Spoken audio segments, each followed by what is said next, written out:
Live na ako.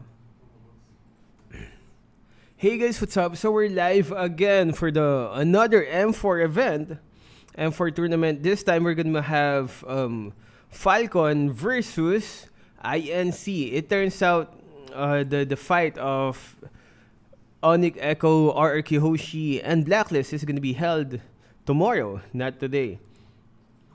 Oh, mamaya. Man, we definitely have a lot of fights today. But first, it's gonna be Falcon versus INC. After that, it's gonna be the Valley versus RRQ Akira. Then probably,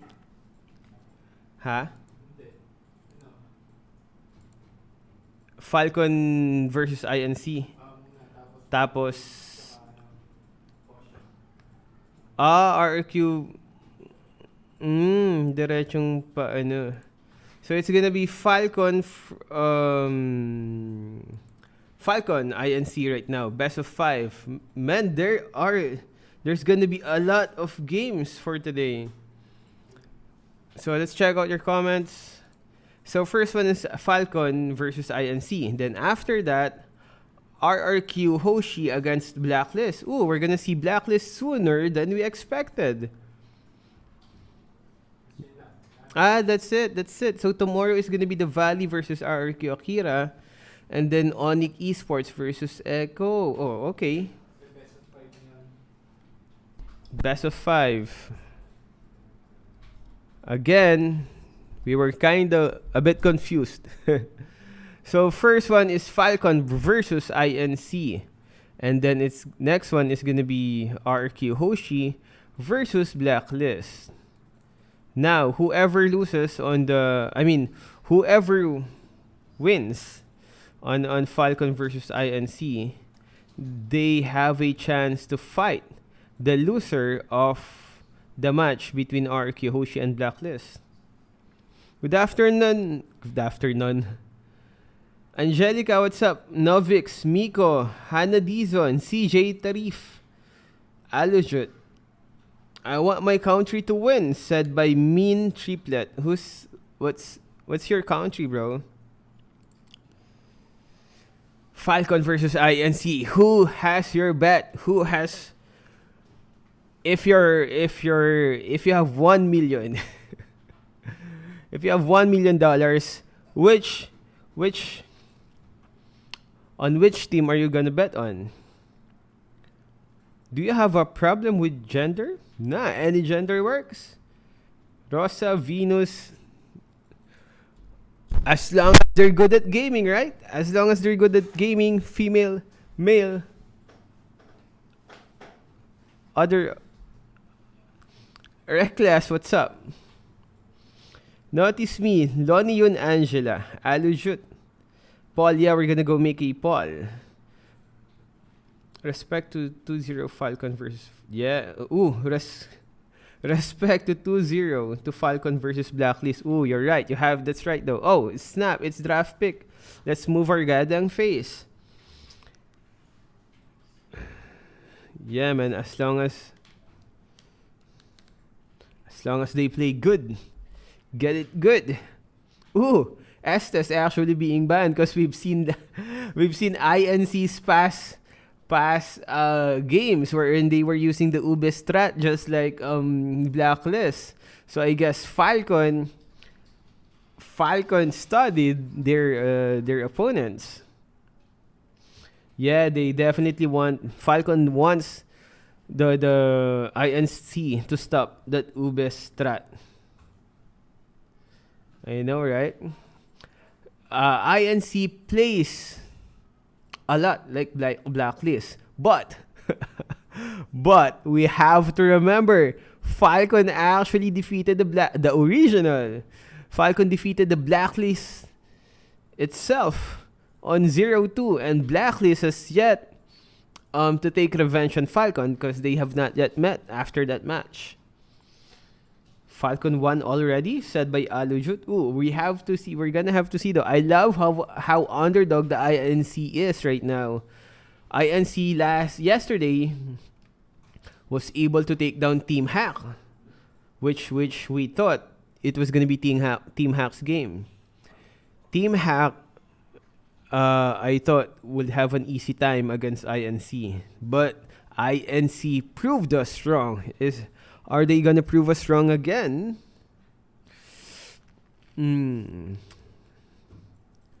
Like I said, INC is like the mini Blacklist, but Falcon already took down Blacklist twice. Personally, I do think Falcon is the better team, but I would love INC to win this. It's gonna be another huge upset, and upsets are good. Goody good. This is lower brackets. Yeah, this is lower brackets. Whoever loses this one is gonna have to go home, pack their bags, and go home. This is best of 5 though. So this best of 5, they each team will really have the chance to test each other out again and again, unless one team dominates it with a 3-0-3. They got Martis, Eve. Ooh, Kadita. Black versus RQ Hoshi. Turkish are campers. Turkish Delight surprised us yesterday. Hopefully, we will see another surprise. The biggest mistake, letting Estes get picked by INC, said by I Know Me Senpai. Pravish Shetri. 1-3. It's gonna be 1-3. On whose favor though? Kaja on Falcon.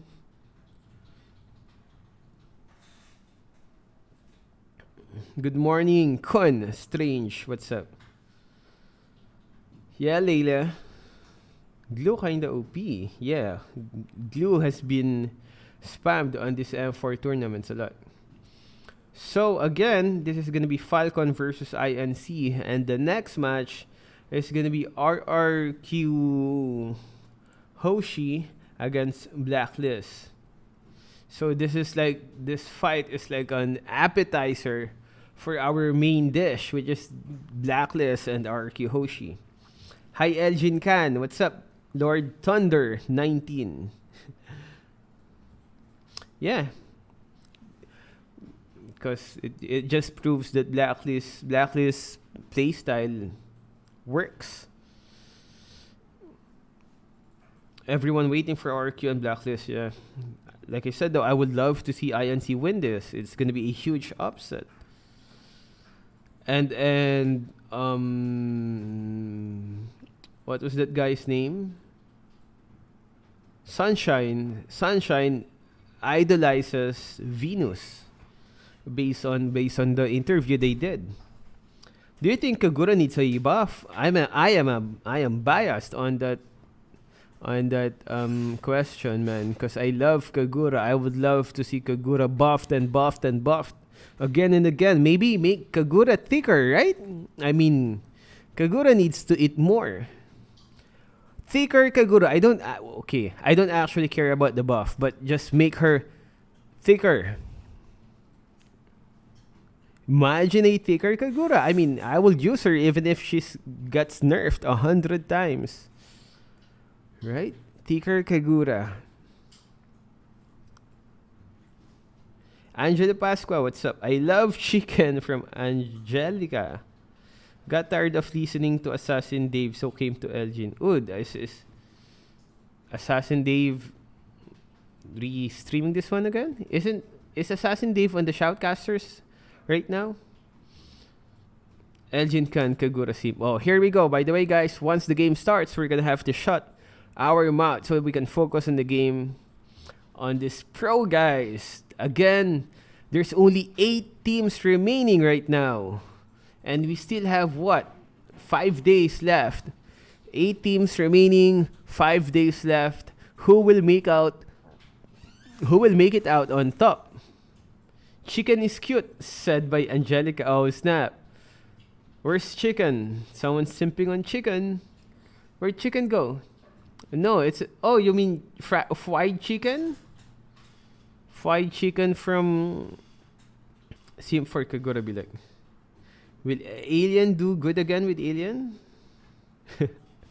Will Alien do good again with Alien? We will see later. Shout out to Muhammad El Tigre. Is that you, Kishan? Did you change your name, Kishan? Muhammad El Tigre. That's a badass name. So what do you think of the picks? Who won that? Ooh, god dang, Rafaela. Is this the first time we're seeing Rafaela right now in the M4 tournament? INC has that Blacklist vibe, surprising us with their picks. Kishan. Falcon because I'm from Myanmar. Ooh, yeah. Shout out Hisham, what's up? Go Dodge. True Lord. Beatrix got nerfed though. Said Beatrix was being spammed here in the M4. Although, to be honest, there were a few instances where Beatrix did good on the M4 tournament. Kelly's performance on the M4 though is a different story. Shout out Loniun Angela. DJ Waffle Stump. I like your name. You can't escape or kill Martis early game if he has Raf. I know, it's already hard to kill Martis alone with his CC immunity and just with his, what's that, second skill? Badass thing. Alright, here we go. We're gonna shot our map. Let's go watch. Straight off the bat, based on the drafts here, Incendio Supremacy have a lot of anti-CC. They can get out of a lot of the CC, that lockdown pressure that Falcon has. Again, Tianzi, on that Martis, you have a real-world inflation that is very hard to cancel out now. And on top of that, you also have the Holy Healing giving you a little bit more mobility. God dang, it's a boss. What? Technical issues? Elgin, why don't I get a notification on your videos? Even though I turned on the notification too. I am not sure though, Sif Pasha. Man, we were already so, well, not really, but we were a bit hyped on that game. And you had to pause. You had to pause. Oh, snap. INC supporters. INC GFs. Why are you hiding? Show your face. Pause meta. Elgin Jr.? Where? Who's my Elgin Jr.? Hi, I forgot. What's up? Shout out to Johnny Ando. Pause strat for Wickling. I guess there's some technical issues. How many games have you played with Kagura? I am not sure. I actually have a lot of accounts. Hamza Abid. Love. What's up, Love? Sunshine. What's up? Grades cause of first sem, INC outs. Incomplete. Oh, snap. Ayok from me and the boys. Is this the legit Ayok? Ayok from me and the boys, guys. Zens, what's up? Superman on the chat. 2K with Kagura, nice. Elgin, do you grind advanced server account? A bit, anti-kiras, cause... nah, not really. Oh snap, here we go. Here's the game. He's not going to be that active on the map. He might just be actually opting to go for farm. This is where it gets really rocky, in my opinion, for the Ling, right? Because Tianzi's gone from the Demon Slayer too. He's going to have a better time in the clear department, and that's where Ling can be really vulnerable to these invades that Incendio can set up for because they have a better wave clear in the mid lane. Oh, here we go in the mid lane. Tianzi's gonna find a little bit of poke into his HP bar, and it's gonna be Falcon taking the Lethal Wonder in the river. I think that's a good fight for the side of Falcon, right? That's some stats that Ken desperately needs. Gotta get to level 4 as quickly as possible. I think what Falcon have in their draft is a lot more flexibility, right? We've seen how the power of a Kaja can counter-engage. You don't need to force your Kaja to force that engage with a flicker. You can also play a Kaja passively. You catch the engagement from the side of Incendio, drag him back, and reverse that person down. Well, here you can already see Tianzi is going to be able to actually clear out a bit faster, rotating already around the gold lane. Whoa! Oh, a little bit of damage onto Zipix, but the goal is pretty clear, and Tianzi will take the small camp on the bottom side. Yeah, no biggie for now. I think a lot of focus from the side of Incendio at the bottom side. Naomi is there trying to make sure that the peel. But another thing that we also have to talk about, Mirko, is Incendio does have some form of rush control because with the way the Rafaela works, right? I think it's the first skill that actually reviews the members inside the rush, even though there's no vision. I like the fact that both teams are playing around their winning lane.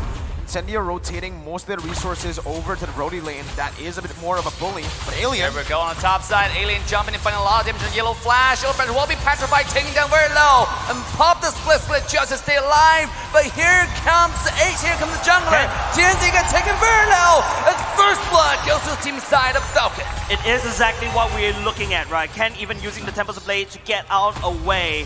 I love the play coming out from Falcon. They identify who to target down. That is the jungle down, but it's going to be Incendio. They need to try to reinforce Divine Justice into the combo of Justin, and it's going to be another kill to Falcon. They take this fight, and they are making a move to the turtle. Falcon already, again, not only are they winning in these skirmishes, but they're also controlling the neutral objective game. It looked really good for Incendio Supremacy with a lot of HP, but that's when Falcon actually utilizes that to isolate these members, splitting them apart and putting them in a false sense of security. Yeah, looking at the items right here, ladies and gents, it's going to be the Brody Sunshine going straight for the BOD. Whereas if you notice, it's going to be, I believe, halfway through. I think there's some confusion for the side of Zepex whether I want to go for the BOD first. But I feel like he needs more, maybe even a Hunter Strike or even play a Hephaestus as well to benefit from the render shots. It's very, very tough now for Incendio Supremacy. 1,000 gold lead with the composition around the gold lane. I think the main problem for Incendio Supremacy is they were playing towards their weak side of the map. Alien, sure, he's been popping off. He's been making a lot of good plays, but against the glue, there's not really much kill pressure you can put on him. It's actually going to be Alien who wins out in that lane. That's why Falcon's been playing around the XP lane. Incendio should utilize the Brody lane, where he can actually bully the Beatrix and try to look for the trades that we saw in the keys to victory. Cross map. Ken looking for a little bit of poke. Yellow Flash already finding his way into the fight, and Alien's looking to fight back to keep the jungler healthy. But it's 40 seconds until the turtle. It's 40 seconds until the turtle. There's no reason why these two teams should fight there. Another benefit from the side of Alien is that, yeah, with the emblem currently, so that he could just regain and heal so that he could sustain that fight even longer against that glue. Another benefit about the Benedetta is that I can clear the wave quickly and then rotate even faster, and there's also that potential. Bottom side, here comes Divine Judgment, and the hook is real, damage ready. It is Sunshine taking low, the Rockwave finding the damage and funding the kill. And Justin will take the marksman down and finding a double kill to the side of Falcon. I feel like Incendio may have made this mistake, giving Justin that comfort pick of a Kadita, especially when going for an Eve and Ube strat Mirko. It comes down to timing now, right? Early on, Incendio played for the wrong side of the map. They were punished, and Falcon got that gold lead to start rolling, and they were able to actually utilize that to win in the gold lane too. And even here, Ken goes in. Oh, Ken goes in, finding a lot of damage to Alien, but he's very, very mobile. Can he get away from the fast hand Ken? Ken is taking a lot of damage, but it's not gonna be enough to barely take him low, as Ken will take down Alien on the top side and now making a move to the top tier 1 tower. It's very hard now. Naomi's gonna be caught though. Naomi is getting caught, and the decimation comes in as now Incendio looking to fight back. This is a single kill, make it double. TNZ is shredding the HP of the entire Falcon, and now Glue finding his entrance to the team fight, but not able to find much. Won't have to retreat for now, taking a lot of damage. Now, do mind you, this guy's very, very tanky though. He's getting beaten up, but it seems like he's okay. It's gonna be okay enough. Not so fast. That's Incendio. One more comeback, and Incendio is fighting back. It's not really fast. I love the fact that Incendio, it's like, you know what, I know I'm behind in gold, I lost 2 turtles, but I'm gonna make this coin tosses. I want to try to fight, and then hopefully if Falcon makes a mistake, I will punish them.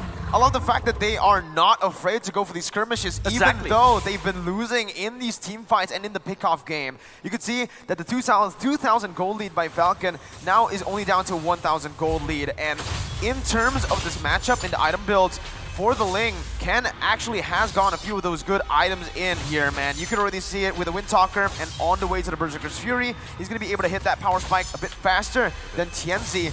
And even when it comes down to the Beatrix-Brody matchup, Brody not really getting much done in the gold lane. It's Beatrix who has more gold to play with, and if she scales up faster and is able to actually force Sunshine to fall off earlier on, it's going to be very bad for the Brody. Gee, this is actually really interesting, right? Naomi, the top one in total MVPs, win and lose in total throughout M4 series, 8 MVP. I mean, Naomi will be feeling very good about himself. No, he doesn't have to feel good about himself. We all feel good about Naomi. This guy has made a god of himself. Speaking of that, this is Falcon now starting the turtle. Oh, here comes the alien, makes his entrance to the team fight. Divine Judgment immediately issued on the alien, who is able to get away, but TNZ funded entrance to the back line. Buff wave being issued just to get himself away. Ken is looking for the damage on TNZ, who's getting away. The heal is absolutely insane. Yellow flash onto the back line, onto Apex 47. He's a little bit too tanky for the damage off the glue, but now Falcon is retreating back to the turtle as they want objective over more skirmish. Incendio, I think they have to be a bit careful. I definitely feel like Falcon should take this turtle right here, and that's where you see the Rafaela start to pop up, try to show up, just in case if TNZ overheats a little bit, you have the bonus movement speed and Q to run back. The way Falcon are playing, right, they actually are winning out in these prolonged trades that should be in favor of Incendio Supremacy based on how much damage output they have. But guess what? That's Brody. That's a burst marksman. You're mainly looking for burst, not DPS. So Xyp9x can actually be the one to win out in these sustainable battles, dealing out more damage in a long time instead of Sunshine, who just wants to go for that crazy burst. And with the items here, you can already see that's going to be very, very tough for the Brody to compete in the damage department against the Beatrix, who's already building towards the Hunter Strike. Ling as well. Remember, he went for Windtalker Berserker's Fury, so there's more DPS than burst. And you gotta be worried about Incendio, because this game skills later into the game. Falcon, they have a hyper carry lane, they have a hyper carry Beatrix. This is only getting scarier as the hyper carry really gets her item, really get a power spike. One Divine Judgment might just decide the entire game. Speaking of in the middle lane, might look a little suspicious here. Naomi coming in to flicker. Oh, and the TNZ will be targeted, beaten up, taken down, and into the buff range to the back line. Killing spree goes up 10 as the Falcon secure the entirety of the fight. They take it. They secure the entirety of the fight. Alien left a little bit awkward at the bottom side. It's a 5v4 in the mid lane. The best part is you see how Naomi timed the ultimate, making sure that TNZ uses the CC immunity first and then strikes back. It's like it came off a dream, dude. Oh my god. As a Kadita player, there's nothing you want more in the world than to get a 3-man knockup, bursting them down and setting up for your team. Falcon have been utilizing their weapons so well here, rotating, being active across the map, and Justin again. One more time, Justin finding the wombo combo on Alien, who beautifully the skill to the dodge, now Justin in trouble. The railroad manipulation will find him dead in the black and white screen. Incendio fights back, but yet this is still an uphill battle for Incendio as now Falcon's looking at a really comfortable spot. Speaking of that, Naomi might have himself between a rock and a hard place here, taking a lot of damage. He will be absolutely obliterated. A beautiful combo from Incendio. They fight back and they're now making the move to the Lord. Respect is the name of the game. Falcon, initially 2k gold lead, down to 1,000. Why? Because they got too comfortable. They started disrespecting Incendio a bit too much, overextending into the enemy territory. And now you're seeing a little bit of the same. Falcon needs to understand that their lead right now and their heroes will actually fall off later on, right? Incendio will have a lot of resources to actually negate a lot of the CC coming in. So Falcon needs to stay disciplined, needs to just go, and they are exactly doing that, committing onto the Lord. Committing onto Lord, Ken will definitely take that away. I think that's another factor from the side that's working very well for Incendio is TNZ is actually starting to snowball. If you notice that previous catch from the side of Justin on top of Alien earlier just now, using that timing that second skill to that T is simply beautiful, Merkel. It is very, very beautiful. Ooh. And now we're going to take a look at the items again. Ken has actually completed the Endless Battle too, so at this point, we said it earlier on, the amount of damage he was doing in these team fights is more DPS. Now with the Endless Battle, the Berserker's Fury working on, whoa, he's actually going for a BOD here, not penetration, no Malefic Roar, no DHS. He wants to deal more damage on towards the back line, and as you can see, from Goza, there's no physical defense just yet. He's going to be melted down if Zipix and Ken can go for it. Or Justin. Speaking of that, here comes Divine Judgment getting Apex 47 onto the back line. He's able to use the flicker to get himself the way to safety though, but not so fast for Alien, who will be taken out of this planet, taken out of the land of Dawn, as now Falcon knocking on the front door of the side of Incendio. They have one more wave come towards the middle. Here it comes, Yellow Flash, putting those fake damage into the front line, trying to zone everybody away, but beautiful railroad manipulation will make sure the entire Falcon backs away from the high ground towers. That was a very beautiful defense coming off from Incendio. Not only just the fact that they identified the minions is the main problem, even though they're down on one member. Props to Incendio for doing such a wonderful defense. They've snowballed so much, Falcon Esports. Incendio Supremacy, again, yes, it was a good defense, but look at the composition again. The only person who can really take it to the later stage of the game is that Yves. Uh-oh, Justin. Might be spotted here, and sure enough, Rosa with a skill one beautifully spotted Justin into that bush. And this is a hyper awareness. We're talking about Spider-Man level 6th sense right here. Spotting someone into the bush, and that saved Rosa from potential death. Item check again. Beatrix Zipix already completing that Malefic Roar, heading on to either Wind of Nature or a DHS at this point. But honestly, from the amount of damage Incendio have been putting up in these team fights, I would much rather see a DHS for the Beatrix. Just deal more damage out. The best offense for me is, well, the best defense for me is offense. So I think he might just be going for that. But on the other side, the Glue, man, he is so tanky. There's no way, there's actually no way for any of the Incendio members to burst him down at this point, right? He has so much physical defense with the Anticuras and the Brute Force breastplate, a lot of movement speed, and he also has Radiant Armor, so the Eve's not really going to be able to shred him down. Yeah, and not only just that, right? Take a look at the Lord advantage, right? It's a lot of turrets being taken down. If you notice, it's like 1/4 HP of each turret split all the way out. We're going to a sort of a lull. You mentioned, Merkel, Falcon needs to show some respect over to Incendio. Even though they've got this 8.5k gold lead, they're doing it right now. The Lord will be spawned. That's probably one of the highest Lord advantage that you can get in the entire M4, right? Close to 4,000 gold gained by the singular Lord, and that was the entry-level Lord. And here it comes, the enhanced Lord after 12 minutes. And it seemed like Falcon is getting it completely uncontested. This is Incendio holding on to dear life, just protecting the base and hoping to drag until everybody hits their power spike. But can they do that, though, in this game? It's just the fundamentals, right? The reason Falcon was able to take that Lord for free is the wave control that they're actually putting down. Slow pushing the mid lane and even that bottom lane, forcing Incendio to actually step out of the base a little bit, and they're not going to do that. It's not safe at all. If he does step out of that base, there's so many pick potential coming in from Falcon, and they're already zoning right now. Yellow Flash already flashing into the enemy base, zoning everybody away from the high ground tower. As the first high ground tower will fall, Ken will style onto the top high ground tower as this tower will be shredded to pieces, almost taken down, but still standing still, holding up dear life.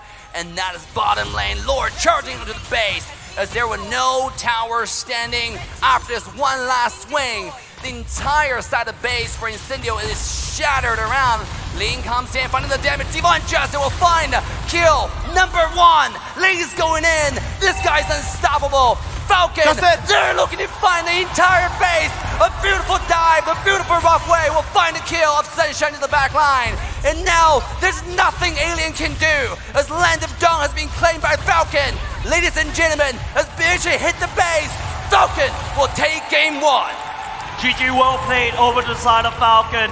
They know the Blacklist strategy, they know the Ube strategy, they know the Turkish Delight strategy, they committed that to the memory, and they managed to break that code. 14th. And there we go. Falcon just being Falcon. Falcon, the top team during the group stage, proves why. Like I said, INC... Oh, snap. Like I said, INC plays a bit like Blacklist. It's like the mini Blacklist. But Falcon, though, we have to remember that they already took down Blacklist twice. So, Ube strat can be definitely countered by Falcon.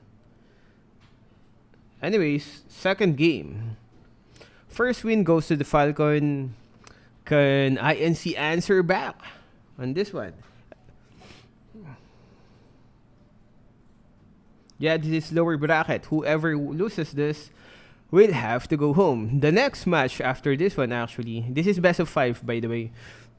the next match after Falcon versus INC is gonna be Blacklist versus RRQ Indonesia. It's gonna be M2 all over again, said by Mean Triplet. I don't think Falcon winning. Yeah. Not yet. Simping. This is best of 5. So we will have to wait for the next match. Elgin, what's your reaction on Hun simping on Mara? It's I mean, a lot of people. I guess it's normal, man. Who keeps saying shish? Who's that caster? Elgin, bro, will you like to collab with Bitoski or Gosu General? Yeah, it will be nice, but we have a lot of work, man. Who do you think is gonna win? On this one, like I said, based on the stats, man, Falcon is the better team. But I would love to see INC win. My heart is on INC. But it's like your brain says Falcon, but your heart goes to the INC. Ooh, 10 minutes before the next match. Nah, Assassin Dave is not here right now, right? Myanmar versus the Philippines in M2. Is this lower bracket? Yeah, this is the lower bracket. My soul says Elgin. Forever together, what's up? I'm for INC too, said by I are hopeful. Get ready for a broken heart, Elgin. Yeah, I guess so, man. I mean, this is freaking Falcon. Did you see the Valley? Not yet. We have not yet seen the Valley interview. Should have watched that. Nah, that's a different INC, Curty Kurt. I feel sad for the Malaysian commentators. Why? For the Malaysian commentators?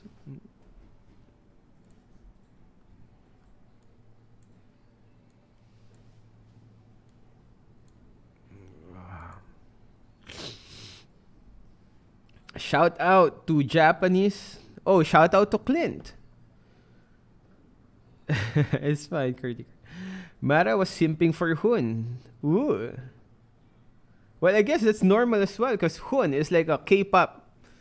Has that K-pop look, right? Elgin Singh, Pride of India. Whoop. So we're from India now. Next is Akira Beats TV. Oh, snap. Said by Reed Raeb. That's gonna be for tomorrow though. RRQ Akira Brazil against the Valley. That will be a nice fight. RRQ Brazil has been doing good. But the Valley also is getting their momentum on the M4. So I would love to see that fight. I think that fight is gonna be close. The Valley against RRQ Akira. I think it's gonna be a close match. Based on team skill. Also, we have to remember it's RRQ Akira's debut fight on M4. Hun is in BTS. Hun is a BTS member. Naomi Blind Hook. Are the players in Falcon and Burmese goals the same? I am not sure, bro. Elgin is a robot. Yeah, Elgin is actually not real. We're AI. I know, right? Elgin is Tigreal, still good in MC. Now we have not yet seen Tigreal. I guess Tigreal is just really not in the meta these days. I mean, there are better options. We have Glue. We have Atlas. Those tanks are the ones who's always usually getting banned and picked here in the M4. In the group stages, Franco was also being banned. Who else? Grak, Atlas, Glue. Glue is goddamn annoying, man. Bagal kasi ng animation ng Sibling Hero. But there was a time when Tigreal was being picked in the M tournaments. But for the M4, nope. Because there's a lot of changes usually happens in the ML updates and stuff. So that's actually kind of good because you can shuffle through the heroes, right? I mean, a once bad hero can once again be revived and even used in the pro scenes. Cho, right? I think Cho and Fanny a bit, but Cho is more consistent. Cho has been in the M tournaments ever since. That's how, and Cho already received a lot of nerf, but you can still always see Cho being there. Is it Cho?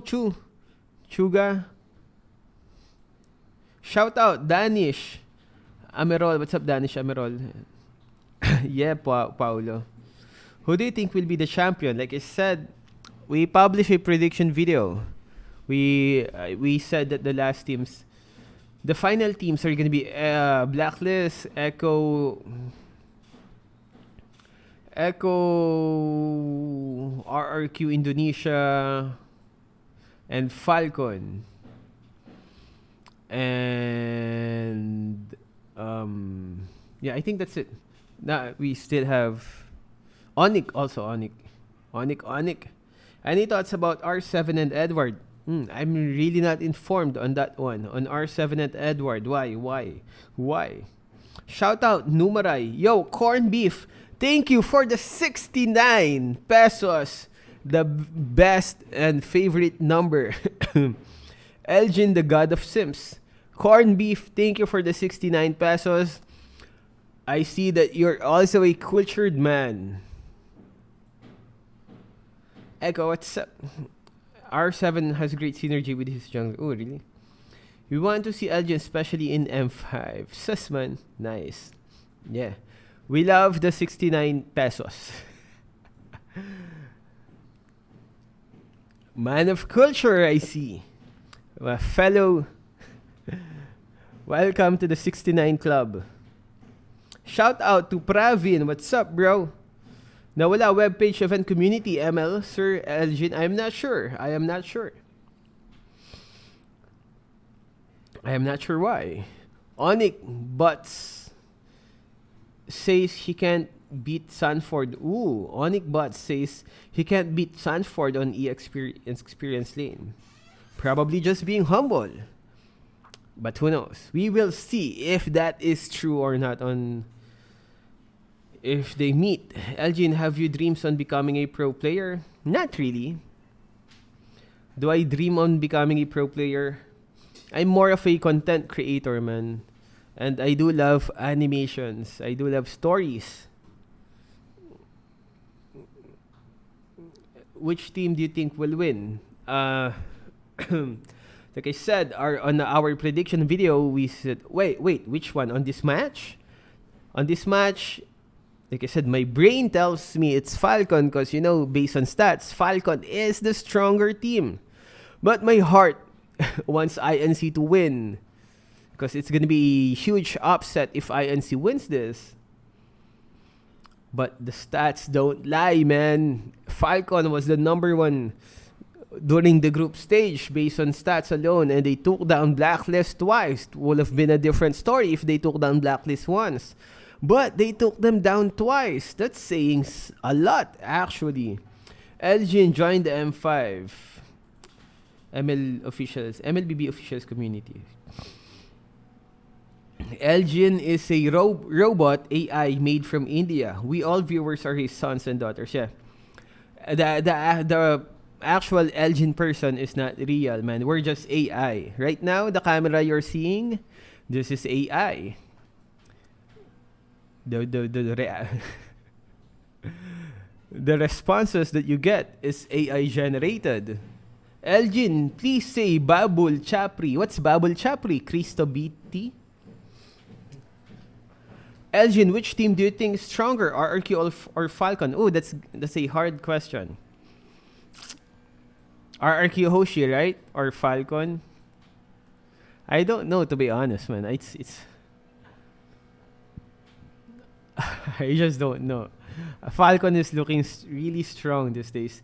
Meow me, Elgin. Meow. Too long ga quit. Longa quit Stephen John. Meow. AI generated. Have you seen an AI generated Elgin is a fictional character. We're not real. Elgin's British alter ego, Nigel. Nigel. I don't know why, but Nigel sounds like a great name for a butler. Like a butler name, Nigel. Elgin, when can we get a sneak peek in your daily life? We actually have we used to have an Elgin vlog, but it's not really a sneak peek on my life. We do a lot of parodies on our Elgin vlog before. Elgin and the Boys vlog.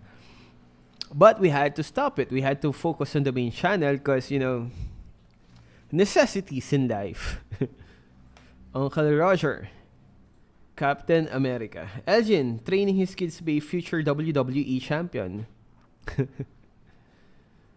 Elgin, prediction. Who will get the M4? Like I said on our prediction video. Our top teams that we said was going to be Blacklist, Echo, RRQ Indonesia, Onyx, and Falcon. And so far, I think we're a bit on the mark. A bit. No matter what MOBA Singh is. No matter what, MOBA Singh is pride of India, said by Islam Laskar. Indian National Congress is INC, so INC is actually from India.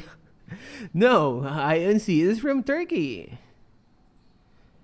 In case you don't know, our country got second place on M3. We hope that Falcon will get first place on M4. Ooh, that's nice. Stop nationality abusing. What's your favorite team in ML? This tournament? To be honest, RRQ Brazil. I'm really loving INC right now. That doesn't mean that there is the strongest team though. It's just my preference, the personality they have, them being the underdogs.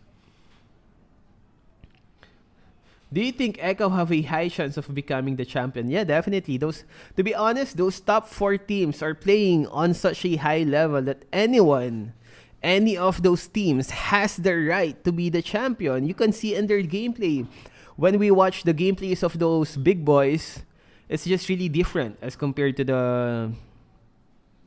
I mean, sorry man, but the gameplay of the big boys is just different from the usual from the gameplays on the guys on the lower brackets. You can see a lot of mistakes on the lower brackets. Remember that Nah, I don't want to say a specific team, but there were you could see a lot of mistakes from teams on the lower brackets. But those guys on the top teams is just like a single mistake and they capitalize. They can instantly capitalize on a single mistake from their opponent. It's like answering back and forth. Who will choke first? Also in the lower brackets, you could see some of the teams. You could see some fights on the lower brackets wherein the team was already winning, right? But they will choke. But that's normal, man. This is the goddamn M4 stage. This is pretty normal. Can you move your camera? Yeah, we will move our camera on the upper top once the draft pick starts, which is now. So I'm gonna shut up and we're gonna go check out the draft pick and listen to the commentator's thoughts on the second game. Who will win? 2. Right off the bat, I think the main win condition here from Incendio Supremacy is... Oh, okay, they went for the blue side. Getting the blue side first pick can be advantageous for Incendio, a team that really sometimes wins based on just the drafts, right? I mean, in a lot of their games, they've been winning straight off just out-drafting their opponents. Like yesterday, even up against Team Hawk. Now, they're finally... Wow, they are really shifting the priority in the bans here compared to the first game. What?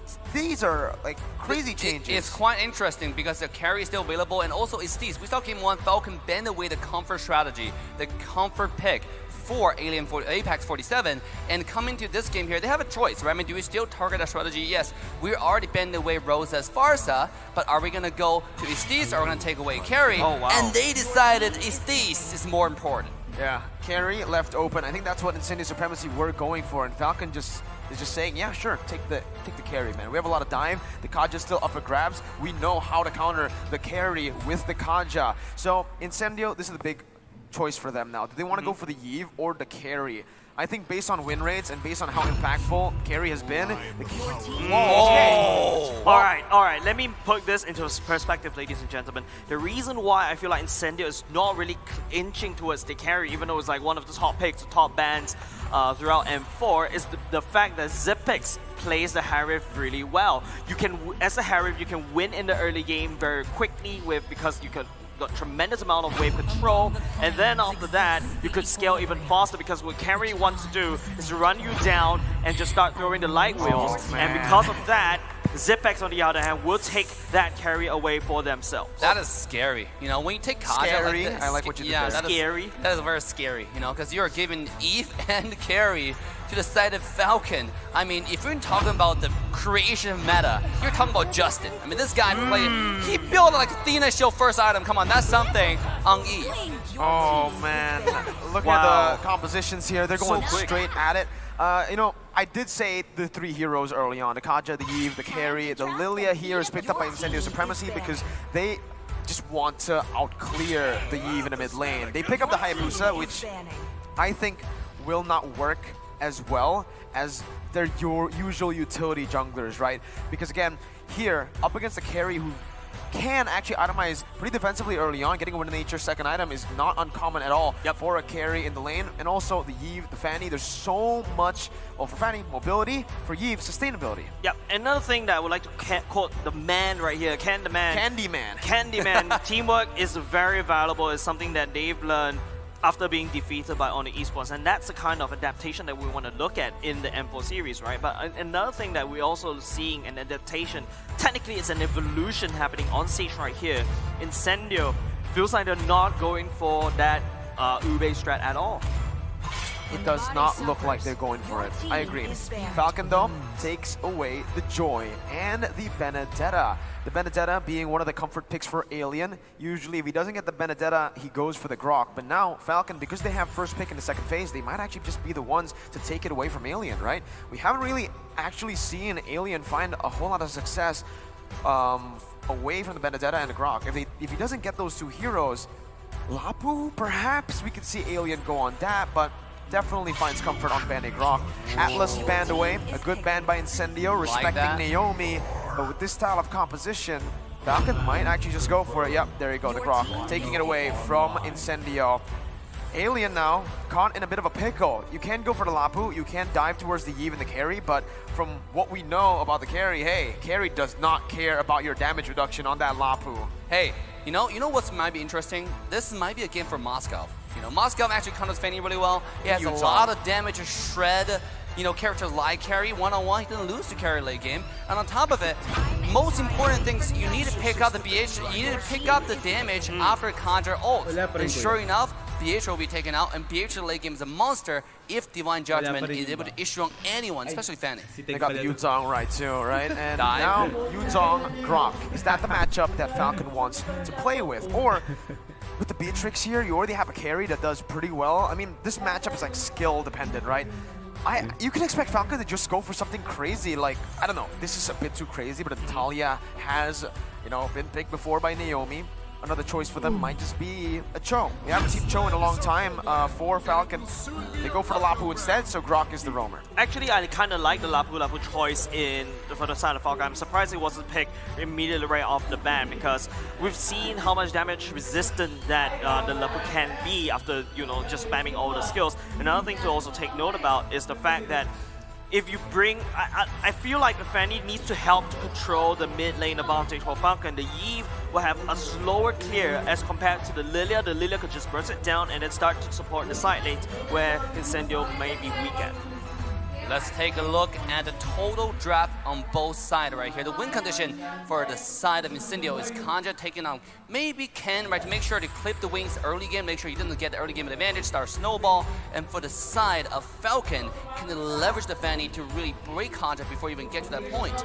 And that's something we shall find out as we go into the second game.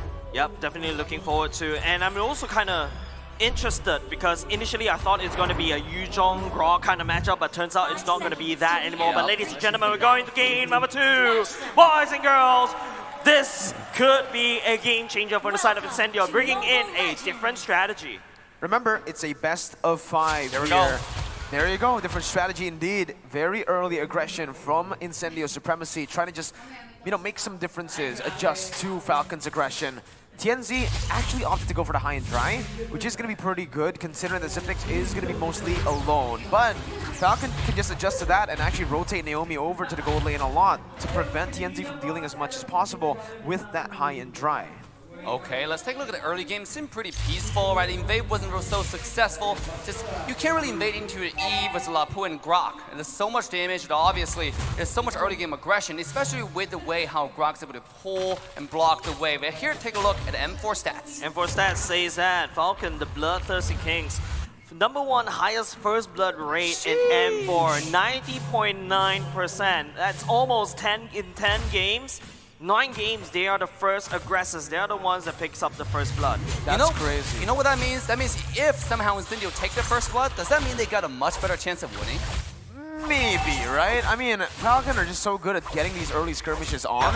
Incendio have been struggling against that. We saw that in game number 1, 2-0 start for Falcon. I think what Incendio needs to do is don't play to that same aggression. Actually, just play the opposite, right? Stay conservative, stay safe, because if Falcon are able to push the advantage here, almost. That was just a little bit of bush check. I don't think that's intentional, maybe like an accident, but at the same time, that's actually quite constructive. I mean, I was blinking just now. I blinked, and okay, Zipex picked up the gold crab, but the calculation. Back to that, I was blinking, but here we go, Hypers all the way to back. Here we go, Hypers into the back line, finding Ken Low, as now it's Incendio would be the first team that moved onto the first turtle and gaining the advantage on the map. I like it already. Early on, what Incendio are supposed to do is they should try to stop or just avoid team fights, control the neutral objectives, because that's how they're able to win games previously. In the first game, they played a little bit too much into Falcon's hand, and now they're really starting to play around their unique playstyle, which is neutral objective control and sticking with each other to find that pressure.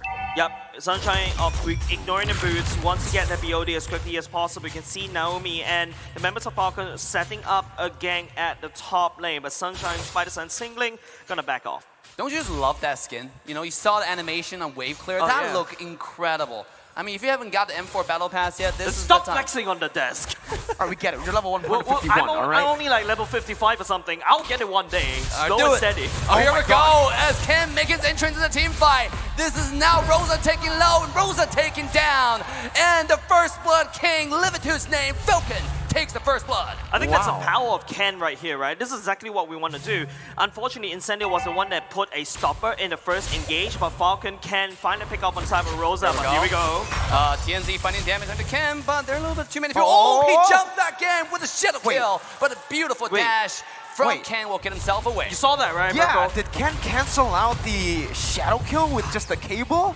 Yeah, sometimes it does happen like that. If you're able to dash away at the frame when you do the second shadow kill dash. Mechanical and, God. As he cancels, Mechanical God, springing top side, Apex for the time will find the grab. Nobi taking very, very low, though. Not low enough for him to kill. Beautiful interception from Justin will make sure that the Incendio does not find any damage into the support health bar. Bottom side, Alien looking to jump in with a dragon form, looking for some damage. But the gold crab seems like it won't go to the dark dragon on the bottom side. Alien takes it. I mean, give it to Assassin Dave to know these small little things about each assassin, right? But looking at the emblems for now, as both these two teams fighting, Justin already real world manipulation going down to zone out the members of Incendio from the hard invade. Weapon Master for the side of Beatrix, that's why she wants to get the BOD very quickly. Both of these two assassins, from Incendio and Falcon, going for the high and dry, want to do maximum damage when they are alone. But I feel like the Fanny may find more advantage right here. However, for the side of Incendio, I think they need more mid control. Yeah, it's really good right now because, honestly, I don't think it's about the mid-control there because Incendio Supremacy actually got the mid-control. It's about the decision-making. Yep. They went towards the purple buff instead of setting up for a turtle. It's a risk they were willing to take, but it wasn't a risk that paid off. Falcon Esports utilized that purple buff attempt, the purple buff steal attempt from Incendio Supremacy, and they said, hey, we have a lot of kill pressure here. We have Justin still with the ultimate Naomi, and even Yellow Flash who cleared out his lane earlier. So Incendio, that attempt using the resources to get towards the purple buff was just actually going to be a punishment from Falcon to take the purple buff, zone the other members away, forcing the resources, and taking the turtle. Ooh, Foreman tower dive on the top side. Rosa popping the black shears, and Naomi jumping in with a wild charge, and the result is not satisfactory. This is now Falcon looking to shove the lane before the dive to the Foreman tower dive. A beautiful trade from Falcon on the bottom side, though, finding tier 1 tower and finding not only the first blood, but first objective on the map. Yeah, it's worth it, right? Naomi jumping in while charged, stopping that engage for a free turret trade, but it does seem like Incendio will be able to get that turret. No, never mind. There we go. Ken coming in, doing a lot of damage to Sunshine, but with the skin buff, Sunshine's able to walk away safely. So it's worth it. It's worth it for some weird reason. But another thing that I would like to point out is TNC going for the Hunter Strike, whereas Ken goes to the Blade of Heaven Steeds. Usually we see the Hayabusa could also go for the Blade of Heaven Steeds as well, but I think TNC, what he wants to do is to be able to get them movement boosts, chase down the particular targets. But another thing that I also feel from South Falcon is that, yes, I know I have a weak mid lane clear. That's where Naomi comes in with the first skill, right? Just clears the wave very quickly. It helps and allows Justin to rotate to match the tempo of Rosa. Oh, look at this little sneaky rotation here. Yu Zhong already find his way to the top side. Meanwhile, Ken is sitting on the bottom and shoving the lane. Knowing this information, are we going to see Hayabusa starting the turtle? And it seems like, no, Falcon Naomi will be the first one to pull the turtle away, gaining Falcon the territorial control on this side of the map yet again. Very good vision control here from Falcon, right? They understand that Incendio members are missing from the map, so they just push into waves, and then they play it safe. They don't know where they are. They finally do now, and they actually might be looking for something. The mask comes in. Naomi will quickly be cancelled. He will walk away safely thanks to the skill 1. But now it's Incendio looking for the poke, for the damage. Yellow Flash, the bravest warrior comes out, but he'll be quickly cancelled and pulled to the back. The Yellow Flash finding the damage in the back line, but it's Ken on the side. And he will put the damage and trade onto TNZ. TNZ still healthy enough to get away, but not so lucky for Aliens. He's diving to the back line of the Falcon. He will be clipped to death. And this is the Falcon taking the kill number 1 and now making a move back into the turtle. Yeah, it was Yellow Flash opening on the map. TNZ going in. He stole the turtle, though. He stole the turtle like a god. The thief himself, Incendio, takes the turtle. Wow, out-retrying Ken, right? Because you can see Ken had that retribution too. He used it earlier, just mistimed it by a bit, and TNZ was able to just punish that, capitalize on the fact. Falcon's still leading in this game, but Incendio are doing a bit better than they did in Game 1 because they are able to weather the storm out. So now it just comes down to, let's talk about that mid-game, because entering the mid-game, I still do believe that Falcon will have the upper edge. I mean, they will. But look at, I just want to point out, that's a true ninja right there, right? You know, that's when you pick Hayabusa, you have to make sure you know where Haya is. He doesn't always come in with a skill key with a quad shadow and steal something. But before that, Kaja, beautiful divine judgment, and a nice interception onto Ken as Incendio will shut down this beast. See? Hayabusa though, come back in. Might see a little bit of thingy blocking the screen, but it doesn't matter. Hayabusa fighting the damage onto Justin, who actually popped the flicker, just get himself away. Naomi fighting back with the wild charge. This is the entire set of Falcon diving on the side of Incendio. They find a lot of damage, not enough. Alien will find a flank into the back line as Zipix will be the first one to take him down. Alien fighting back, finding a double kill. Easy peasy, lemon squeezy, and Incendio takes the fight. Whoa, what a drawn out fight. That was really good by Incendio, baiting Falcon out, and this time around it's actually Falcon who will actually lose in these, you know, in these long fights. They have a Yu Zhong, they have a Beatrix, and the Yu Zhong right now in the mid game is going to hit that power spike. Alien utilizing it really well, finally going for the fight. Ken though, going to be caught. The shadow kill, Ken taking low, it's going to get away, sure enough. He just essentially made a way to get away safely. I think in that previous team fight, right, another thing that Incendio did right is that you know that Ken is bloodthirsty. You know that Ken wants to find Rosa, shut him down. That's why if you notice how Apex 47 is positioning him around the Fanny. Once the Fanny comes in, I'm going to stun him, I'm going to pull him apart, and then destroy him. Then after that, when Falcon doesn't want a fight because it's a manpower disadvantage, Incendio forced their hand. And with that, they equalize the goal lead just a little bit. And no, sorry, correction. They gain a bit of goal lead because of that particular fight. They're able to capitalize on the fact, right? Yep. And again, it comes down to how they're able to win their, play their win conditions here. Sunshine has been scaling pretty well. Zipix doing the same thing, but Beatrix will have a little bit more, in my opinion, well, more resources to play with here. Divine Judgment, though. Apex 47 will find the Divine Judgment onto the ground, will be taken down almost instantaneously. It's Alien now looking to fight back to the back line. He cannot find a target, but it doesn't matter. It's on the side of Incendio. They will find a kill on Yellow Flash, and they take the fight. They're making a move to the Lord. Wow. Yellow Flash did really well, just splitting the whole Falcon roster apart. And all of a sudden, Yellow Flash is soloing the 4 members, and Falcon, the main damage dealer, Justin and Ziphex, wasn't able to walk forward. Oh, here we go, the tower push.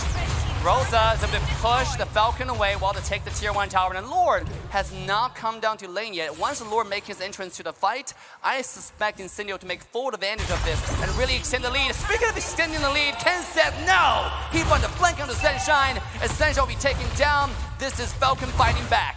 I think at this point, it comes down to who actually engages first. Yes. If the Yuzong gets that back line, it's almost over for Falcon, and the same thing goes for Falcon towards Incendio. If Incendio lose their back line, if Rosa and Sunshine aren't allowed to hit, then they're not really going to be able to win out these team fights. So let's take a look at the items just now. Earlier, we are seeing that the Beatrix had the BOD, has the Malefic Roar, building towards Wind of Nature. That's going to be massive, so wait for that right there. I do believe Incendio are going to get Sunshine, that Wind of Nature, very, very soon here. Maybe. Ken's going to have a hard time. Oh, wall misplay. charge barely missed, and now here comes Alien, waiting to the Petrify, into the Dragon, from the damage on Naomi. But the real world manipulation will scare away the Incendio team, and they back away from the push. Tier 2 tower for Falcon, stay standing. Marco, you mentioned about this uncomfortable Mexican standoff, right? Oh. Oh, that's a lot of damage coming off of TNZ, though. Shell But kill. then, TNZ takes the comeback, the one-on-one supremacy. Incendio TNZ takes this duo. What a duel there, right? Initially Ken with the burst, but then Tianzi showing that class on the Hayabusa.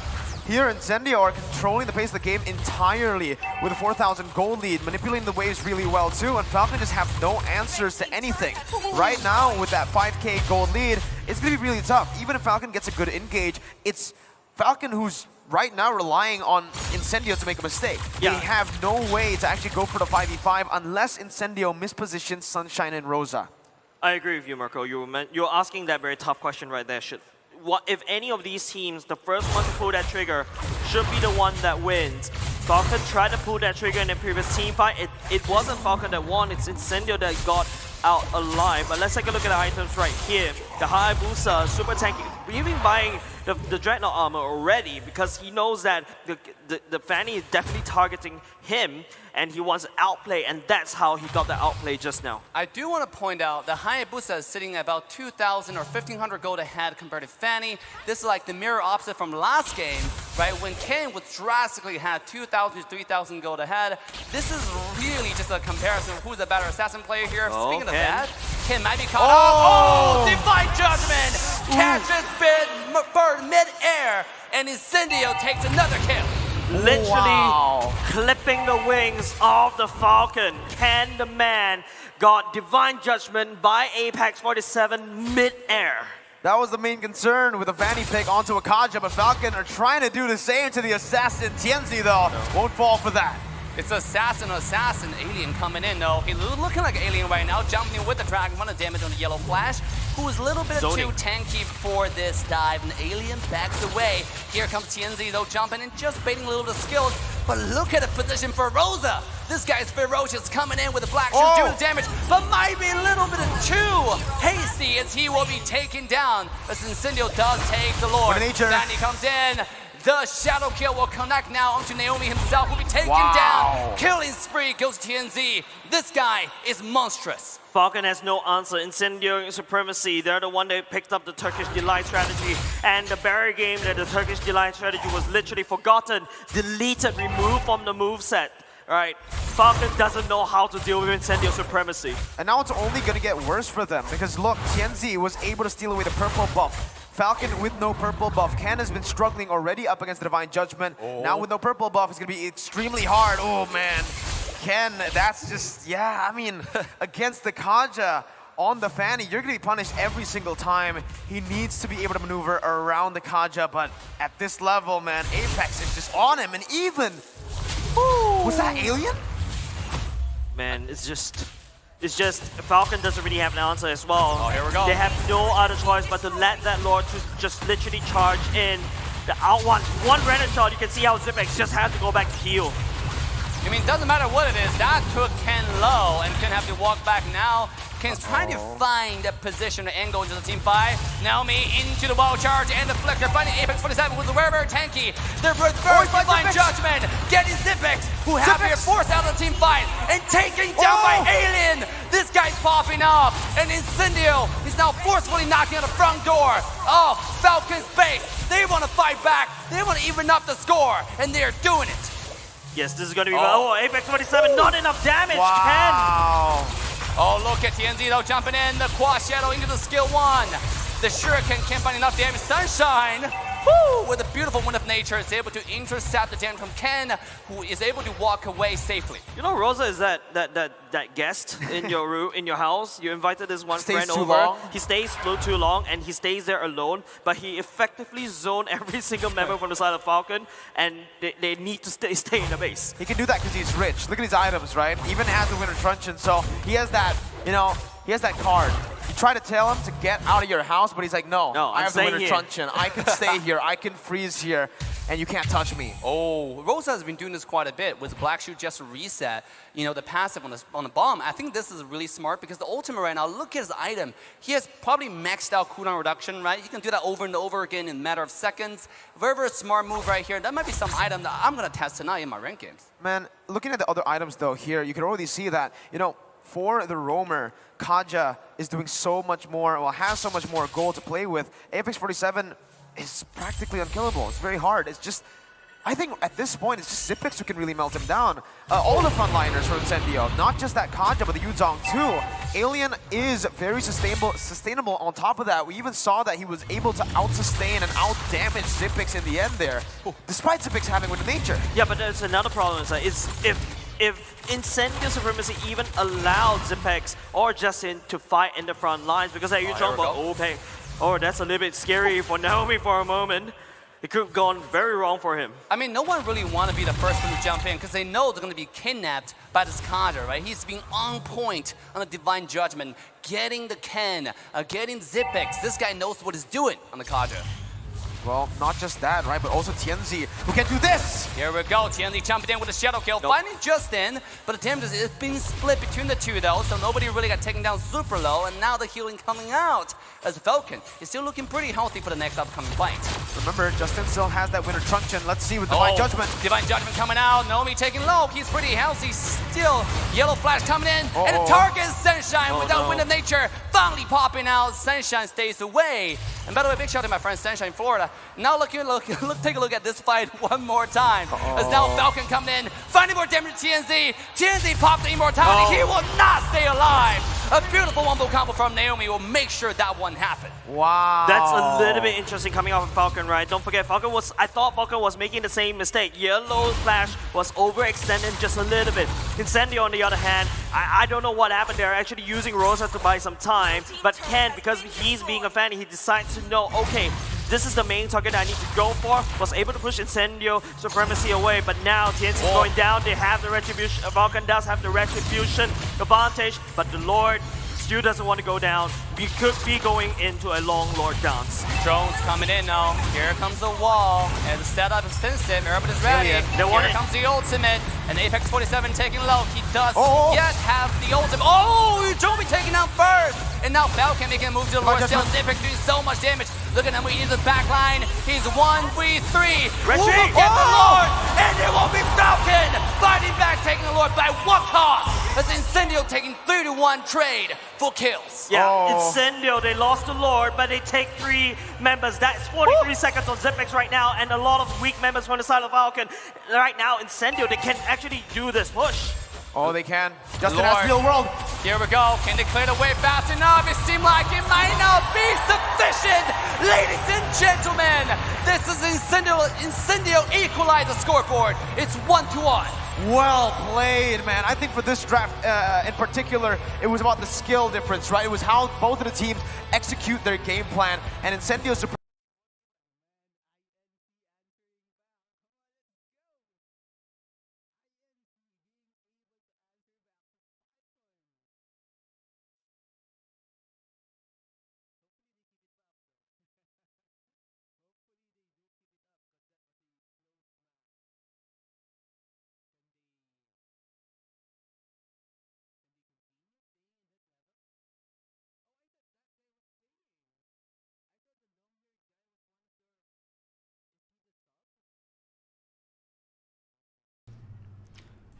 Oh snap! I was muted. I was talking about my date with Mara, but I was muted. I didn't know.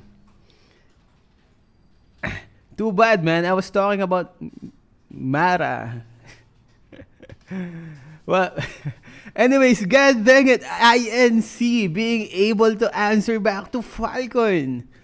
Hopefully they can keep it up though, because that was a close match. That match could have went to any other team. So, can they keep it up? Because the first match was Falcon dominating. Whew.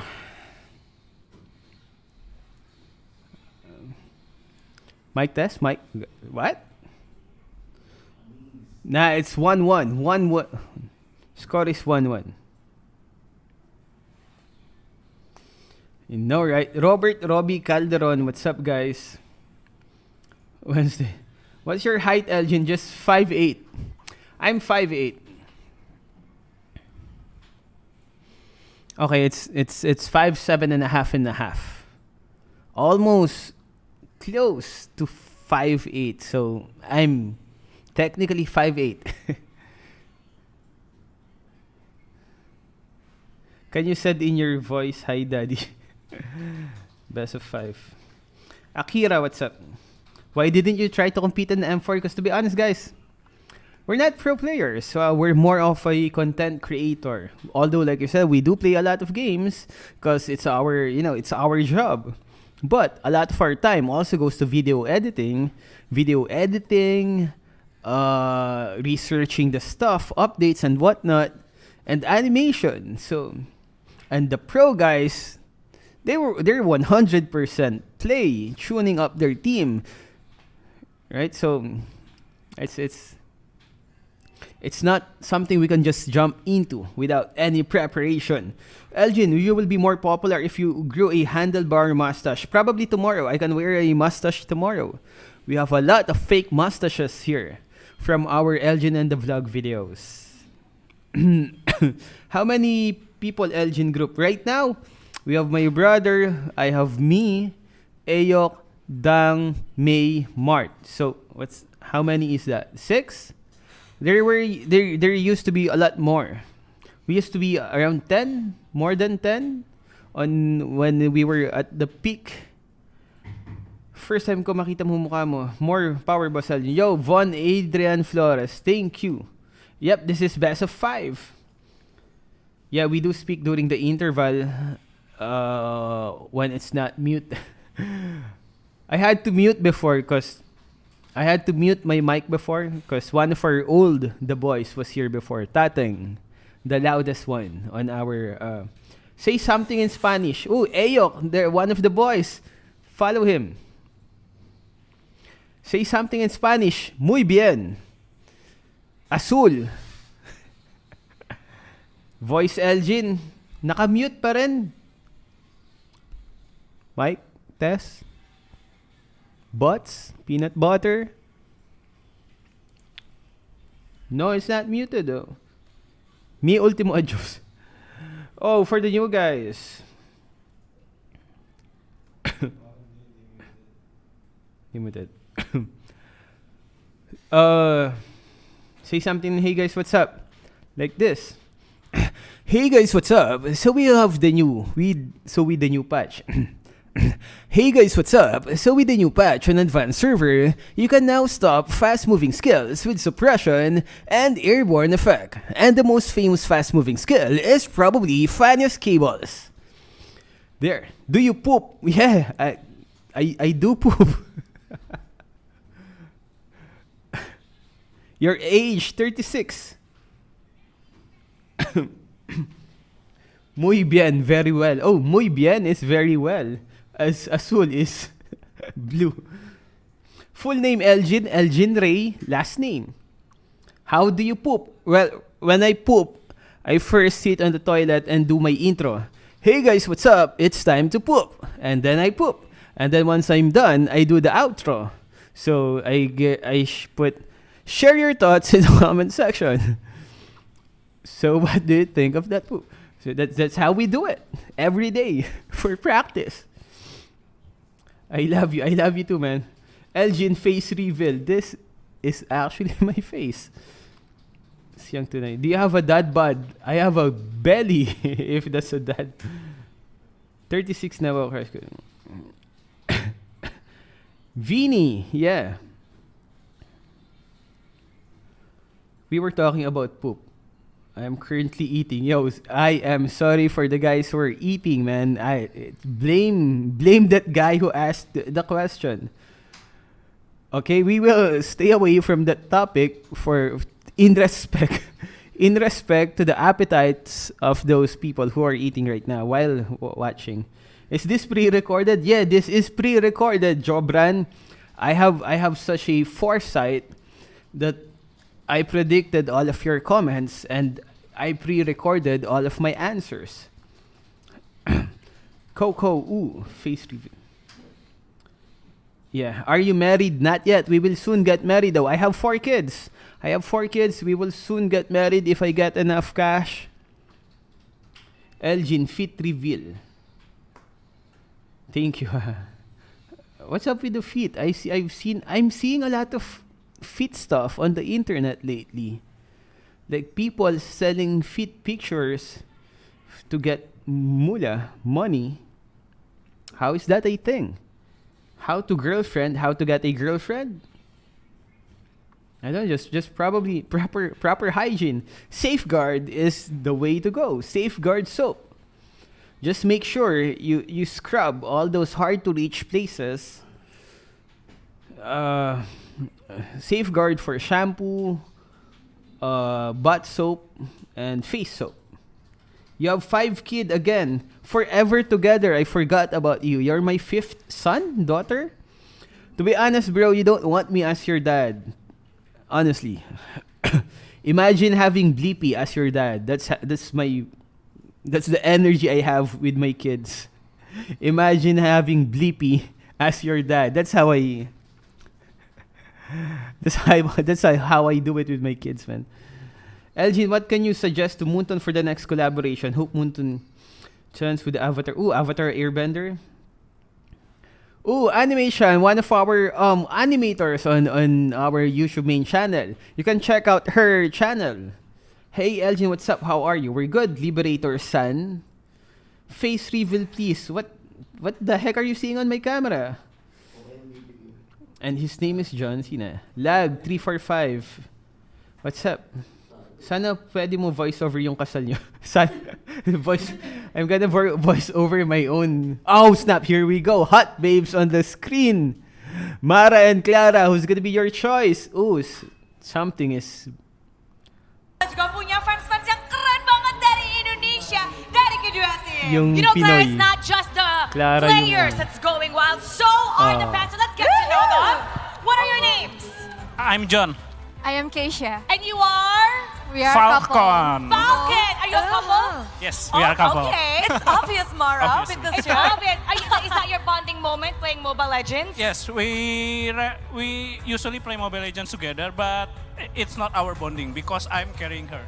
Oh, okay. You're supposed to carry her and make her look good. How about on Of this course. side? Names. It's brothers. They're Oh, they're brothers. Yes, I'm a big brother and he is a young brother. Younger brother. So what's yes. your name? Namanya Big brother, siapa? what's your name?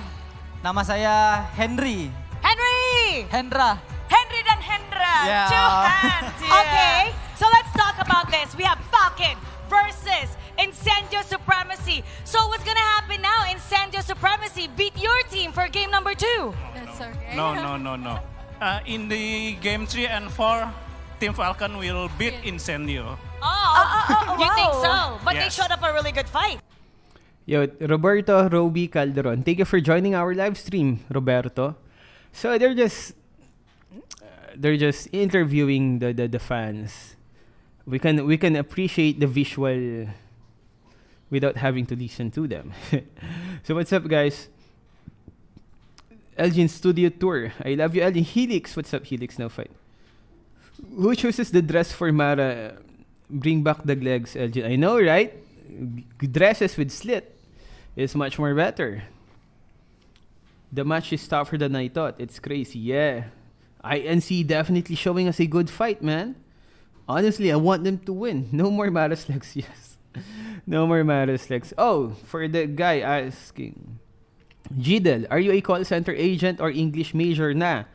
If you've actually seen our first videos, on our first videos, the people were unsubscribing and begging me to stop when I've put my voice on the video.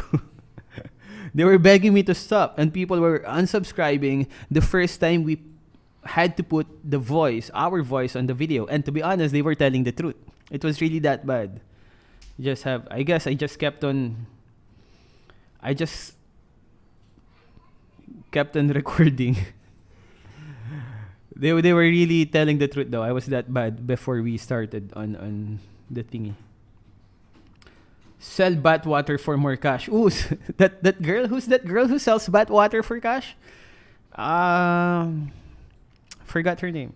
Voice reveal. This is my voice. Yo, bro, Elgin flex for us. Elgin bathroom reveal. Belle Delphine, yeah. Ooh, that Belle Delphine, is that make a bitch? Is that the video? Forgot. Bathroom reveal. Why? What's the generation up? What's up with the generation these days? Who do you think has the best story in Land of Dawn? Like I said, Hendrix. Snap! They're looking at me. They're gone. Should have looked more. I think Mara was specifically looking at me on that one, right? Do you guys think? Speak your original language, please. We do speak Tagalog, but we don't want anyone feeling being left out. Do toilet tour. Why? Mic reveal. This is my mic. What do you mean by mic? Do you mean another mic? Clara always drunk. Clara, why? Elgin crush Mar. Elgin is perfect. Teeth reveal, Elgin. What's up with... Have you tried Nepal food? Nepali food? Yeah.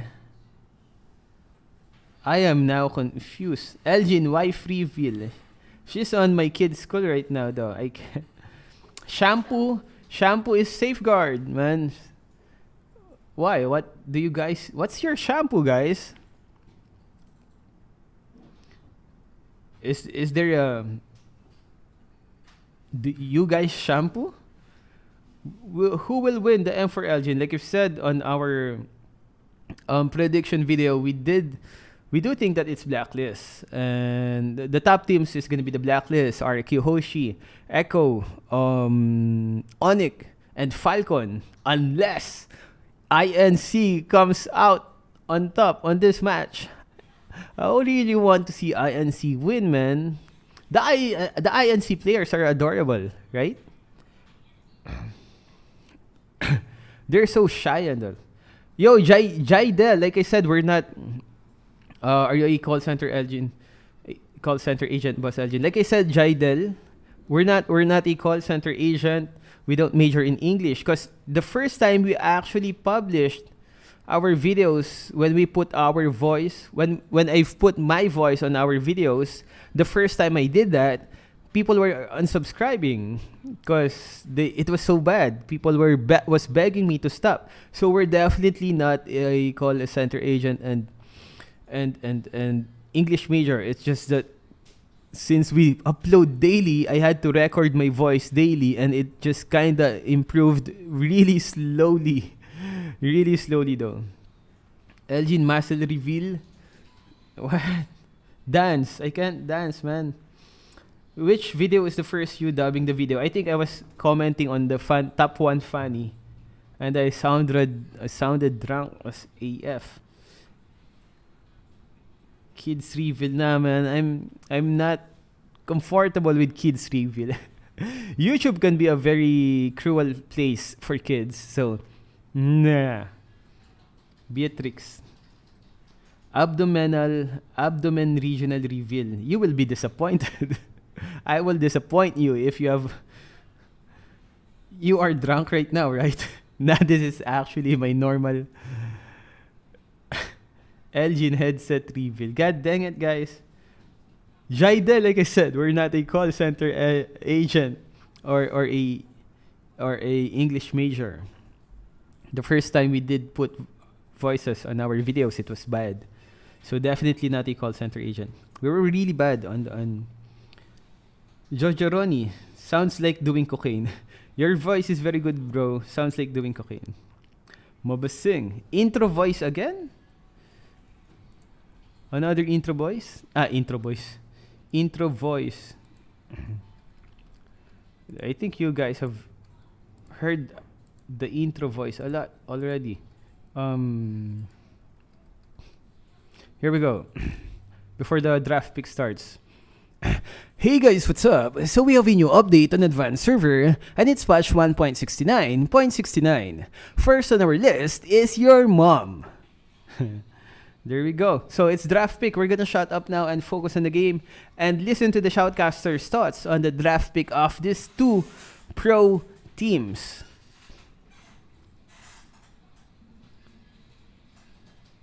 Oh, they're still not starting. I thought the long-haired INC guy was a player. Turns out he's not. Probably a manager. Feels like a YouTube video. Here we go. Outro. So what can you say about Mara's legs? Do you like the new dress? Share your thoughts in the comment section. That's all for this video. Stay safe and thank you for watching. And happy simping. Oh man, draft pick is still that. They have warm compress for their fingers. That's how pro these guys are. They have warm compress for these fingers. For their fingers. How fast can your fingers get? That might not be the best combination of words. We're gonna go draft pick and stop talking about fast fingers. It's not starting though. Why the heck do you need warm compress? Maybe to enlarge the veins within your fingers. Warm. It I guess it's makes it more Okay, I'm gonna stop. Let's listen to the draft pick. Don't forget, this is a best of 5 instead of best of 3. Yeah, let's take a look at the drafting phase right now as both teams are walking into it one more time. Wow. Don't break what's already working. Farsa is being banned away by Falcon along with the Kaja pick. They have something figured out for this game. All right, fun fact. First pick, 100% win rate too, not just the Kaja, right? And another fun fact, this is the same exact bans that Incendio went for in game number 2, the Fairmiss and the Valentina, and I think this contributed a lot to their victory, right? They picked up big ultimates like, well, the Kaja and the Yuzong. They don't want the Valentina to be able to match that. So banning away Valentina on against someone like Justin, who's very, very flexible, who understands the game so well on that Valentina, knows exactly which ult to go for, sometimes even going for the ult that, quote-unquote, is useless, right? Here, first pick, Falcon, Farsa Estes Kaja ban. The glue is up for grabs, the carry is too. After that game, do you really want to go for carry? I think yes, no Kaja this time. I think Incendio Supremacy did a wonderful job with these bans, right? And it is Falcon's job to literally ban away Rosa's, Farsa, and also Apex 47's Estes. Now, this is a big question mark. 10 seconds then down the clock in the pick phase. Who are you picking? Because definitely the other side will pick even more prior picks, right? It is going to be Falcon prioritizing on that glue because Zipex does have that answer to that carry. No, at the same time, you gotta understand Falcon has one of the best Fanny player in the entire M4, right? And McCann on Fanny is a monster, so they're not really worried about the backline squishy marksman sometimes, especially for carry. He needs that room to actually wiggle, to actually dash around, to actually do that damage. With Fanny, you always have to think about early build Wind of Nature, you know, and that is sometimes a waste of damage, to be honest. So with that being said, this is probably why they pick up glue, because they know they can counter the carry. Wait, they pick up a carry. This is usual, right? We're gonna see this. Yeah. I saw that too, right? They were hovering over the Alice. Yeah, I was a little bit excited about that. I think they're just picking it. You know, there's no way they go for that. They go for the Grok, which is an amazing pick here. Solid flex pick that still can be flexed over to XP, Roam, and, you know, to a certain extent, even the jungle. But I think we're going to stick with XP and Roam just for now. Carry picked up, which will mean Falcon has a chance to pick up a hero that was picked up by Incendio last game to counter the carry. The Yu Zhong, they can dive towards the backline, or they can just go for the penny here, right? I think you don't go for the Yuzhong because you already got a glue. You don't want to put a glue in a room, right? So that's a little bit unfortunate. But another thing that I feel like Falcon could also counteract before going to the next main phase, and you're going to be very sure Incendio will take that away, is to pick that Harif and pick that Eve as well. I think these two, solid magic damage as well, but it's going to be an Eve locked in. You can hear it. And then you'll maybe follow up with a Falcon, but it's going to be a Franco, ladies and gentlemen. Oh my god, what an early game Franco pick right here. That is insane. Last time we saw this Franco, Naomi popped off, and I believe, yeah, it was against Blacklist International, right? Here we do have a quote from the coach from Incendio Supremacy here.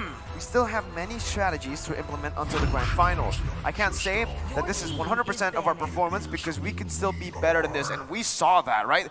We thought it's a one-dimensional team that plays around the Turkish Delight strategy. Nope, they pick up the Hayabusa, they can go for the isolation, they can go for the assassins, and now they pick up an Atlas, which is insane too, and guess what? They ban out the Harith, a hero that's great against the carry, that matchup that's so... Well, at this point, they're going to go for the Lunox ban too. Yeah, I'm really agree. I love how, you know, exactly what I agree with what Incendio's coach said, right? They literally bamboozled every one of us, even in the Custer's desk, even an analyst desk. Yes, we thought they can only play the Ube strat, but turns out no, they're very flexible. They just stick to the Ube strat because it works well against the other teams. And now for Falcon, who is basically the kryptonite of the Ube strat, they adapted in game number 2. It worked.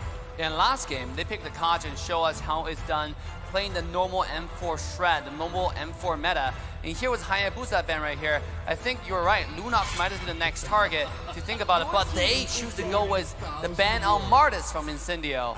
And this is going to be interesting because they're targeting not only jungle, but also the goal lane side choices. You know why? I believe it's because they already have that Eve, right? They have the Eve, they have the Clue, 2 magic damage dealers. If they pick up the Lunox here, they're gonna really, well, Falcon's gonna be really banking on that magical defense, magical damage, and that's why. All right, they want to pick it up for themselves. They want to be able to burst the Glue down with the carry. That's very easy to do. Carry plus Lunox, oh, that's super easy to do.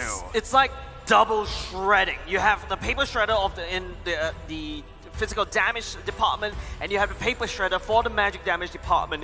This is a very interesting choice coming up from Incendio Supremacy, and don't forget, this is another Clash composition, another big Omega team fight composition. I want to use the Fatal Links to engage, but it's going to be a Beatrix going in for the side of Falcon, and that lane once again. Looking at Incendio, any form of hard CCs. Oh my god, they're looking, I mean, Guac's still a flex pick right here. Go to the silent, Guac can go either EXP lane to go against the Glue. I think he would do okay actually, especially considering how much burst damage he has with the combo to kill the small babies for the Glue. The glue babies. The Glue babies. The Glue babies. No children are harmed in the making of this production, ladies and gentlemen. Okay, you know, for the jungler now, right? It has to be the jungler. Tianzi is gonna be...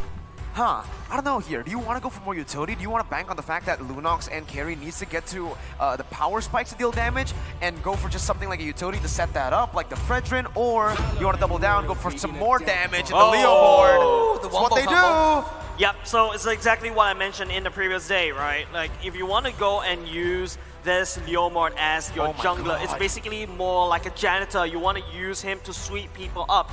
Remember, you already have the shredding coming off on the carry, you have the shredding coming off on Lunox, but what happens if you don't land the kill? And that's where the Leomord can come into play. But something that this Leomord also have to be careful about is the Franco. The point and click stun is in the hands of Falcon this time round. I'm wondering how did Incendio grow so much in this M4, right? I mean, they understand every single strategy.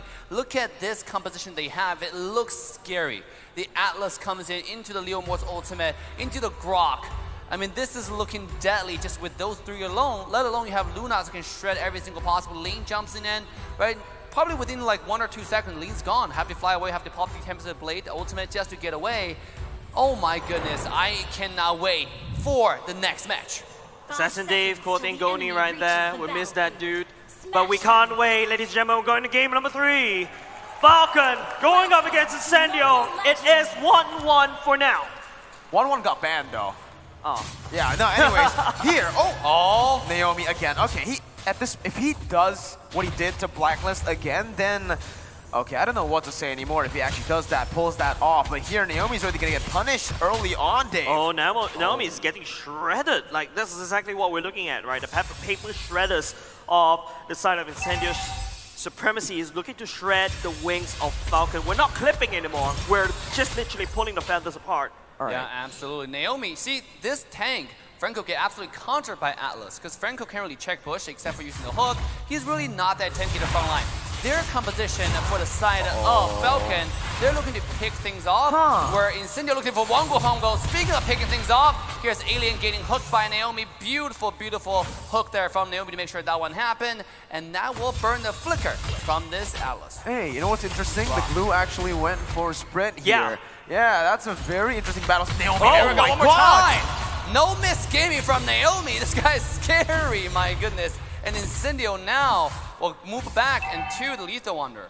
Okay, Naomi is actually cracked. Like, he's Yeah. so good at Franco. He only missed one hook right now. Oh, okay, that hit the minion, right? Okay, let's get back to business here.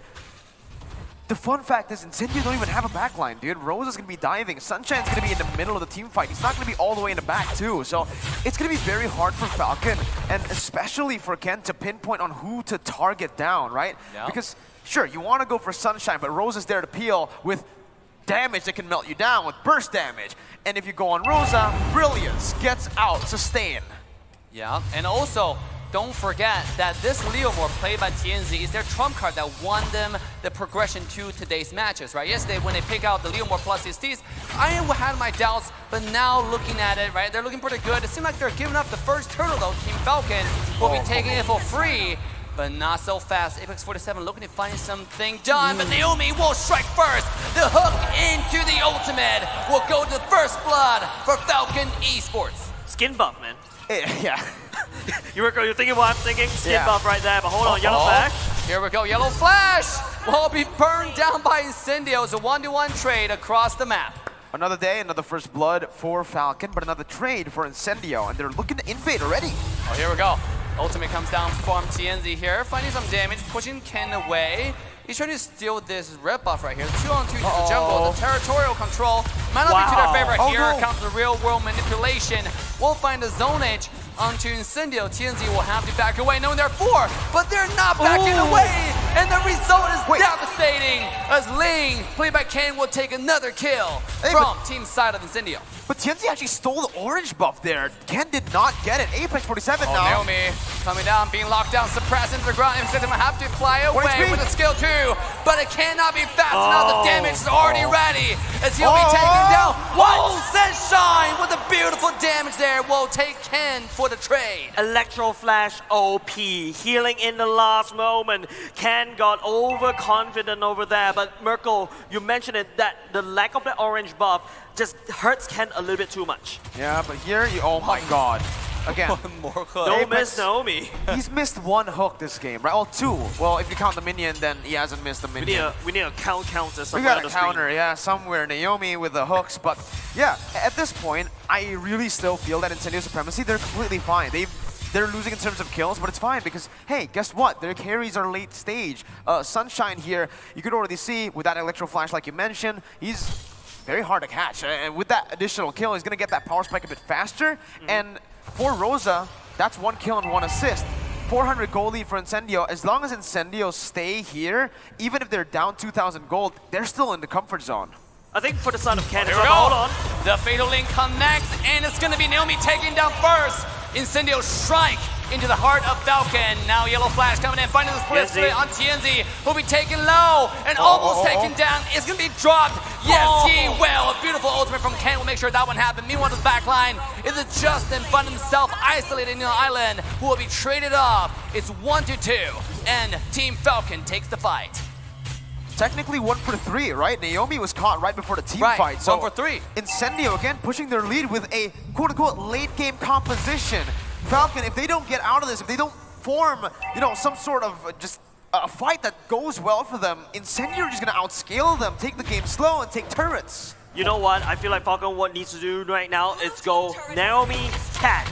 We go in after Naomi catch. That's how Incendio, Falcon wants to play. But Incendio though, who do you catch is also another problem. You catch the Leomord, that's a free gap closer for the Leomord.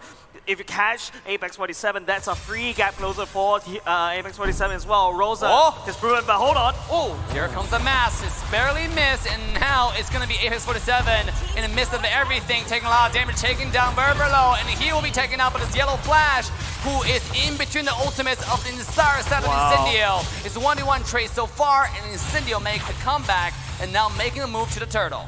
Roamer for XP, not a good trade for Falcon, but they are actually going to be able to pick off a turret up top. That is going to enable them to get some more pressure down for the turtle, and it doesn't seem like Incendio wants to even force it. No engage, no initiation from Apex 47. They're going to back off. Incendio Supremacy has way too much damage than Falcon could handle right now. Looking at the items, it's going to be a Lunox. Look at that. It's going to be a clock right off the bat. You know this Lunox is going to hurt like a truck all the way to the back end game. Justin, on the other hand, went for the Ice Queen 1. Standard builds all throughout thus far. Here we go. Look at TNZ there. Just use the skill 1 plus retro. He used retro. Yes, he retro to get the Gold Crab. That Gold Crab is really good, actually. Give you a lot of farm in the early game. The skills really fast. And let's take a look on the bottom side. Incendio, this is 2-on-2, but in the mid lane, though. In the mid lane, it's 3 versus 2, and then here we go on the bottom side. Rosa strikes for Naomi, taking low, but here comes the roll manipulation. They find the kill onto Naomi, but at what cost? Apex. And now it's Falcon fighting back. Apex jumping to the back line. Now it's connecting to the ultimate. The flicker to Fatal Link. It's devastation to the side of Falcon. Incendio take the entirety of this team fight. They're rampaging through game 3. Justin got walled, bro. Oh my goodness, Incendio are absolutely ruthless, knowing exactly that Rosa, he flickered it, well, he used his ultimate that flickered out just to bait Falcon's resources, and that that actually helped Incendio Supremacy. Apex 47 came out of nowhere with that conceal, capitalizing on the fact that the resources have been burnt out earlier, and Falcon now are being read out like a book. Another statistics right out the book as well. Sunshine is #1 in terms of total turrets destroyed. Sunshine, but I feel like the stats lie because I personally hate stats. It's always against me for some weird reason. Sunshine, on the other hand, is doing quite a good KDA as well. And for those who are wondering, that sheesh actually come from the desk, didn't come from the game. It wasn't the emote. It was the emote from the desk. And let's take a look. Carry is already scaling up really fast. This guy is 5-0-3. His power spike cannot come any sooner. Well, you know, again, they are late. Well, they need to wait for their power spikes, but at this point, they have their power spikes. It's Falcon. We're so far behind, and they're forcing something out. The flicker and ultimate coming in. TNZ is a target, but there's no follow-up, and now they have to back away. A weird questionable play coming from Falcon here. The ultimate comes down from Justin. Railroad manipulation is not enough, but Apex with max play. The Fatal Link yet again, finding 2! Entire Incendio diving in and finally coming to Naomi. Now, they're backing away onto the Lord. Once again, Incendio take this fight. Everything that could have went wrong for Falcon went wrong. Your hook landed on a Grog that activated first skill. You walk into a choke point right into Apex 47's Fatal Links. Doesn't even need to burn the flicker. It's just gone from bad to worse for the side of Falcon. And now it might be even worse again because look at this. Ken is going to be walking down. And just to beat. Can he get away? Oh, have to pop the ultimate just to stay alive. Now Rosa might find himself in a rock and hard place. Will have to pop the flicker just to get away. Meanwhile, to buy room for the entire side of Incendio to get the Lord. At what cost, though? A little bit of misstep will cost him his life. And sure enough, Rosa will be taken down by the side of Falcon. The hook will not miss. Oh, one more time, X47 with the Fatal Link. This time not going to connect. And now, Yellow Flash finding the split onto Apex 47. Will have to walk away for now. Yellow Flash still zoning the entire side Incendio away, though. Naomi finding a chance for the hook. It won't connect, and Falcon fights back. That's insane. They need to fight back right now. The Lord's actually looking a little bit around his goal. He came in, and it takes what they deserve. What a fight right there from TNZ. What a steal, actually. This guy, I think he stole a lore last game, too. It's so back and forth. TNZ stole a turtle last game. Now it's a lord, so he's scaling too. Zipix finally getting to those item power spikes. There you go. The Malefic Roar is done, but look at the carry. Corrosion Scythe, Golden Staff, and even the Wind of Nature. How are Falcon going to be able to deal with the carry now with that Wind of Nature done? not only just that, TNC performing like this is just gonna allow them to win this game number 3. Hippity hoppity, your property is my property. That's what Incendio literally said. I take your turtle, I take your lord. But thanks for that team fight though, from Falcon's side, they're able to equalize the goal differential, right? I mean, like, yes, the lore got stolen by Incendio, but Falcon's not that much behind on gold. It's actually barely about 2,000 gold ahead. I mean, 2,000 gold behind for the side of Falcon. This is 10 minutes into the game. That's barely anything. You're forgetting the fact that Incendio shouldn't have the gold lead though, right? Yeah. They are the late game comp. It should be Falcon who have the gold lead. So the fact that Incendio still have that gold lead after losing in that fight, and the fact that TNZ was able to steal in a 1v4 is just absolutely, well, abysmal for Falcon. Falcon right now, at this point, what do they even need to go for? Personally for me, they need to wait for a mistake from Incendio Supremacy. They need to punish, but again, you can't just rely on Incendio making a mistake. Oh my god! Alien going for the wild charge. Knowing that Ling was out of the energy. That was close. That was really close at that. I literally cracked up. I was like, oh, that's actually could be a play. And then Alien just missed that wall charge. But I mean, it's all fun and games for now. But Incendio Apex 27, that's the real game. Going for the yellow flash. And here comes the entire set of Falcon diving in. Damage is ready. Monster kill goes to the marksman. Sunshine's popping off. And now it's Ken looking to jump in the team fight. A beautiful flicker. The ultimate from Naomi will find TNZ as he will be taken down. Apex 27 takes no. But Sunshine's popping off. Look at his damage. 1, 2, 3 auto attack. And there's everybody going down. It's a 1-2 trade. Incendio fights back yet again. I feel like Falcon, right? I think wall charge. Connecting to Rosa into the back line. Devastation, disaster for Falcon. It's a 0-4 trade. Incendio is disintegrating their opposition. Chase, we don't get to talk. It's all the play-by-play here. They're going from plays across the map, and even here, it's Ken looking for something. It might be another play. Dave. Here we go, Ken. Nah. Flying with fast and getting. But damage! Happy pop the 10 bits of blade.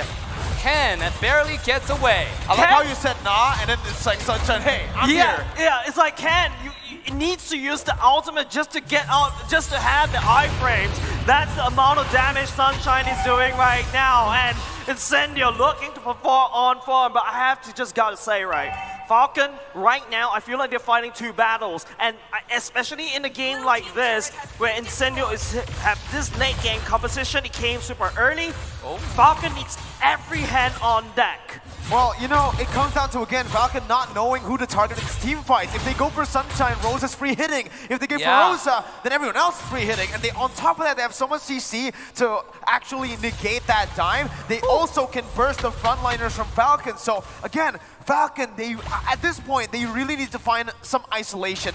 That's the only way they get the dub, right? Without relying on Incendio's mistakes in the team fights. They need to split this team out, and they need to catch them one-on-one with Naomi on that Franco. Incendio, the way they play, I don't think they're going to give that over. I feel like this is a replay back in the group stages, right? I feel like, remember, I think it's one of the first few games of the day, right, in the group stage. Incendio and Falcon fighting for the spot of being that dark horse. TNZ on that Leomord is that devil horse that Falcon cannot hold on. Right here, right now, they gotta go into the fight. Lorby taking down, Apex for the engage. Legendary goes to Sunshine. This guy's destroying the game with a Flicker hook. Flicker ultimate come Naomi will take down TNZ yet again, but at what cost? Now it's Rosa fighting back, finding kill number 1. He will find kill number 2 with the help of the team. Incendio, 2-3 trade, and they got a Lord come into the base. Newsflash, ladies and gentlemen. Wind of Nature doesn't work against Lunox. Exactly, and even against the true damage from carry, right? So that's the thing, that Wind of Nature, the only reason he got the Wind of Nature is for TNZ and Alien, but Sunshine can just negate that. Lunox can just burst you down, and at this point, look at that Golden Staff again, right? Golden Staff and now DHS. He already got the Corrosion, he already got the Golden Staff, and now with the DHS, does even more damage, and Glue, it doesn't really matter what defensive items you have now. You might as well just go for Immortality because you are not going to survive for long. I mean, no one's going to survive against this carry. This guy's 0 dash 10 kills. Oh, man. Can we already predict the MVP of this game if they win? It's 0-4? I don't know, man. I wonder who it is. I wonder who it is. I've got no idea. Now the Lord will march in at the bottom side. It is going to be a Falcon defense for now, but like I said, Falcon needs to find a way to stem that pain. What can Falcon do, Marco? Well, at this point, again, there's not really much they can do. They can go for some picks. They can try to isolate Incendio, but the way Incendio is playing is they're not even giving Falcon a chance to open up the map at all. Incendio, they have so many heroes that can go well up against the Franco, right?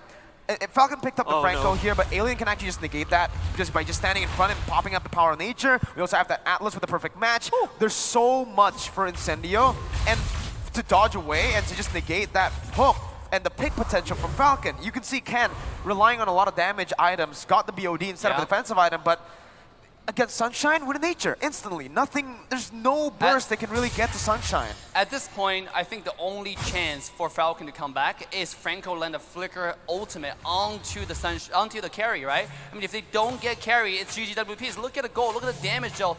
This Lunox's carry is popping off the entire game left and right. I mean, maybe if you kill carry and he slowly move on to Lunox, there's a chance, but to your point, Miracle, there's so much damage point, there's so many late game carry at this point from Incendio.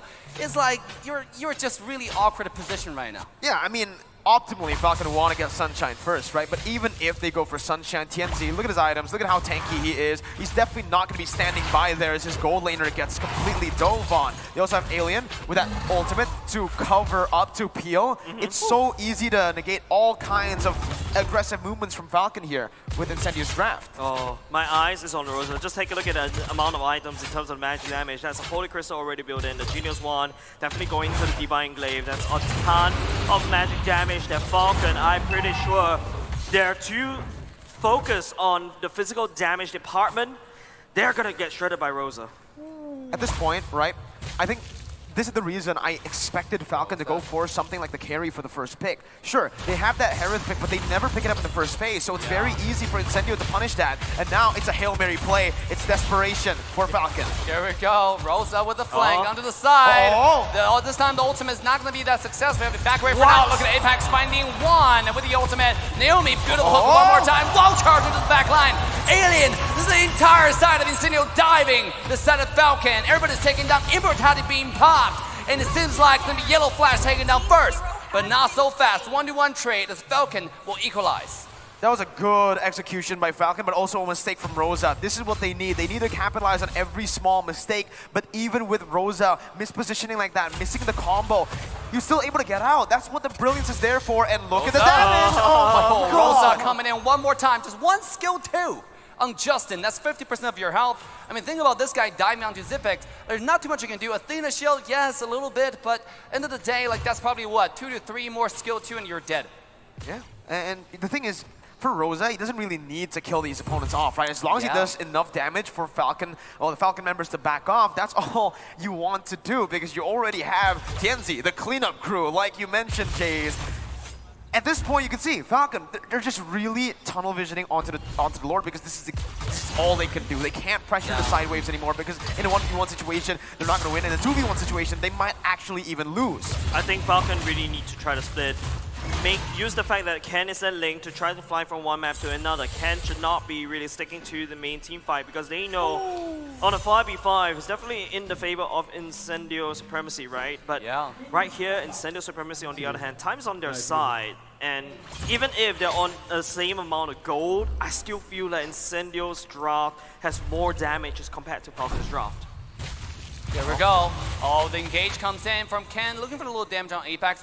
Now, I 100% agree with that argument, right? If Ling's able to split push and then Falcon leveraging the opportunity, leveraging the macro pressure, and then force a team fight out of the Lord to bait a Grok away from the team fight, maybe that's what they need to do. But now it seems like Kinden's eyes laser focused onto the Lord, and he's not going away to the side lane. They're looking for a fight. Here it is. Throw manipulation into the hook, into the damage, and Apex will be taken down, but not before he lands the fatal lane, getting 3. His Zipex will be traded off, and Justin will follow shortly after. 1-2 trade. Incendio will take this fight, make it 3. As no one is getting away from this. Naomi getting taken down. Incendio taking the Lord and dominating this game. Who needs a flicker when your enemy has a Franco? No way that just happened, dude. Apex 47 knows he was going to be hooked. He popped the perfect match right before the hook, and when he got hooked, he got that perfect match down to stun Naomi down to cancel out the bloody hunt, and that's why he was able to find the bait links. Look at Lunox finding so much damage on Ken. This is 2 versus 2, and they're destroying it. Now Yellow Flash will pop the ultimate, just stay alive. Meanwhile, at the same time, bottom high ground tower has already been shattered away. Incendio is finding wins all over the map. That mechanical play again, I need to highlight that, man. Apex 47 with the clutch. 1 second or just a millisecond late on that perfect match, and that would have been horrible for Incendio. But instead, it became great. Perfect match time with the hook, canceling the bloody hunt, and now we're gonna get a replay, all right? Let's take a look at this one more time. How did he manage to pull that off? Boom, the stun comes in, and there you go. That's it. No, actually, no. What was that? Tianzi's Phantom Steed. It's not even the perfect match. It's the Phantom Steed by Tianzi that displaced Naomi and canceled the bloody hunt. But everyone is so clumped up. It allows Tianzi to do this so flawlessly, so fluidly. It's like, I don't know. It's like, you know, Naomi goes to fishing, expecting for some salmon, but he fished a shark instead, and the shark killed them all. All I can say about this entire M4 so far is expectations has not been working to our favors, right? I mean, like, Talon's expectations going to every series has been like proven over and over again challenged. I mean, this team that just popping out, Incendio, what they're showing us today is the Incendio 2.0. It's a versatile team that can play any draft. Now with the Lord coming to the base, they're looking to win the game to get to the match point. Here we go. Slow push going in. Alien using the wall to slow it all the way down. The Lord's getting bait all the way out the side. Here comes the Leomore. Leomore coming in for the commitment, looking for the damage. And Apex 47, can he find the engage? Guac finding the kills in the backline. Zipic's taken down. It does not matter. They're going for the base. Ladies and gentlemen, it's Incendio match point. Match point for another match here for Incendio Supremacy. And again, we gotta talk about that. You guys mentioned... Man, the INC surprising us again and again. INC surprised us with the THQ match, and now they're surprising us against the Falcon. Can they see it through though? Can INC see this through? Ooh, one more win for the INC, and then it's gonna be them advancing against whoever is gonna lose on Blacklist versus RRQ. Whew. Underdog INC. Turkish Delight. That's Turkish Delight for unexpected, I know, right? Man, I kinda underestimated INC even from the THQ match. Ban carry. Bro, I wanna know how to participate in a tournament like this. First, you have to be picked by one of the teams. You have to find because these teams are gaming companies that are sponsoring the teams. It's the team owners. The team owners, by the way, has put a lot of cash on these teams. INC, how much Moonton paid you? They want revenge for... they want... the turkeys... they want revenge for Thanksgiving. I am not sure about the Valley. But games in Indonesia... But games... teams like Onyx... Blacklist... Echo... What else? RRQ, right? Those teams are managed by gaming companies who also have teams on other games, not just on Mobile Legends. Like Bren, you remember Bren, right? Like Onyx, they also have teams on other competitive games. Like, I can't mention it though, but there we go. Utasang Falcon. Kuya Elgin, are the commentators your clone? Why? So I guess how to get to those teams, I am not sure.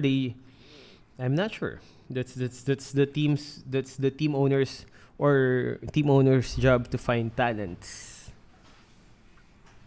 Will you save this live video on your channel later? Yeah, we have all of our live videos get saved on our main channel. Valley got free housing with the Indonesian girl. Oh snap! Valley got. Why is Elgin, what you gonna do for 1 billion views for your channel? 1 billion views for our channel? What am I to do? I'm not sure. Probably publish more content?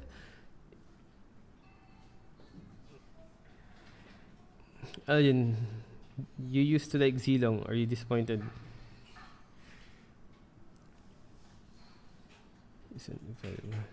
Yuzong is still being used a lot. Yuzong is being used a lot in the M4, even though he got nerfed. You see a lot of Yuzong heroes here in M4, so we can still consider Yuzong being in one of the meta, even if he already got nerfed. Man, just check out Cho. How many nerfs did Cho went through? But he still is one of the favorite picks in M4, in M tournament. Yeah, high skill. It's 2-1. If INC wins the next game, then that's gonna be it. Best of 5. If Falcon wins next game, though, it's gonna be 2-2. So they'll have to fight for the last match. Best of 5. Elgin, do you plan on someday be a coach analyst on a pro team? Or do we have the skill necessary to actually coach these pro players? Probably if we give time. If we practice enough. Because coaching the pro players themselves is no joke, man. You'd have to have at least experience probably being a pro as well.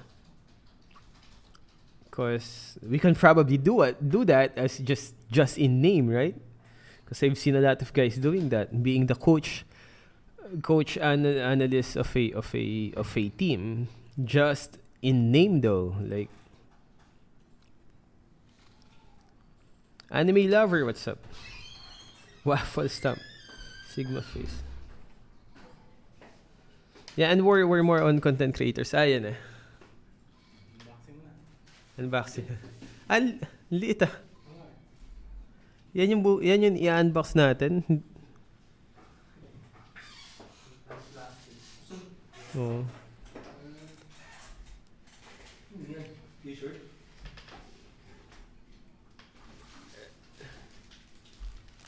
What's inside? This is what we're gonna unbox. Not live though. This came from Moonton just now. We're gonna have to unbox this on a unboxing video.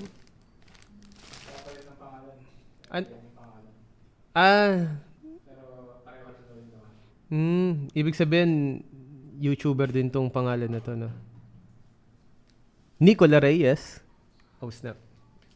So there we go.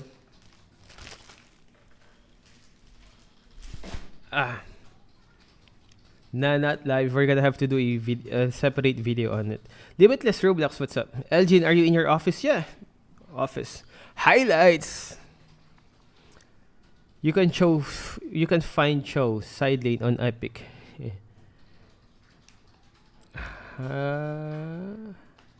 Renslen, okay. Uwi na po ba yan, Falcon? If INC wins the next game, they're gonna make Falcon win. How much? Jancina, what's how much? Onyx or Echo will win M4. Ooh, said by Helix.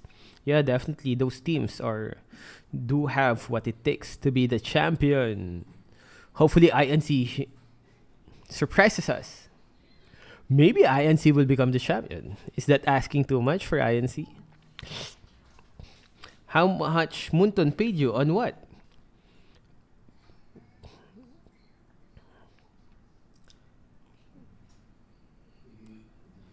Your voice sounds like Elgin from YouTube. Yeah. I love that guy, Elgin from YouTube. I heard he's not a simp and is a very, very good guy. Yeah, INC improved, definitely. Goodbye, Gascoins. Why do you not facecam video? Oh, streaming the M4? Nothing really. Jancina. They just gave us permission to restream. That's it. They just gave us permission to restream. S2G from Turkey also won PMGC. Really? Nice. All the way from West Side Sims. Idol, two wins lang win. Nah, Patrick, if INC wins the next game, which makes them 3 wins already, that's gonna be go home, bye-bye for Falcon. Cause it's best of 5. What do you guys think? Will Falcon answer back? Is Falcon gonna win the next game? Elgin's wife chasing Mara out of the front yard every night. Price pool was way too low. Nah, you have to... I mean, that game though, Dahon, that game is like popped off worldwide. And I guess the amount of cash they're getting is way different, as compared to us. Mutal Aldous, what's up? Falcon gonna lose though, said by version 2. Woo. If you had to smash a hero, who will it be? As long as the hero is, I guess, female. And of course, 18 and above.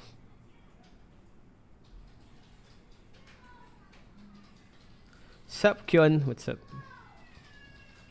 Idol, sa tingin mo, sino po mananalo sa M4? We had a prediction video saying that the top teams is gonna be...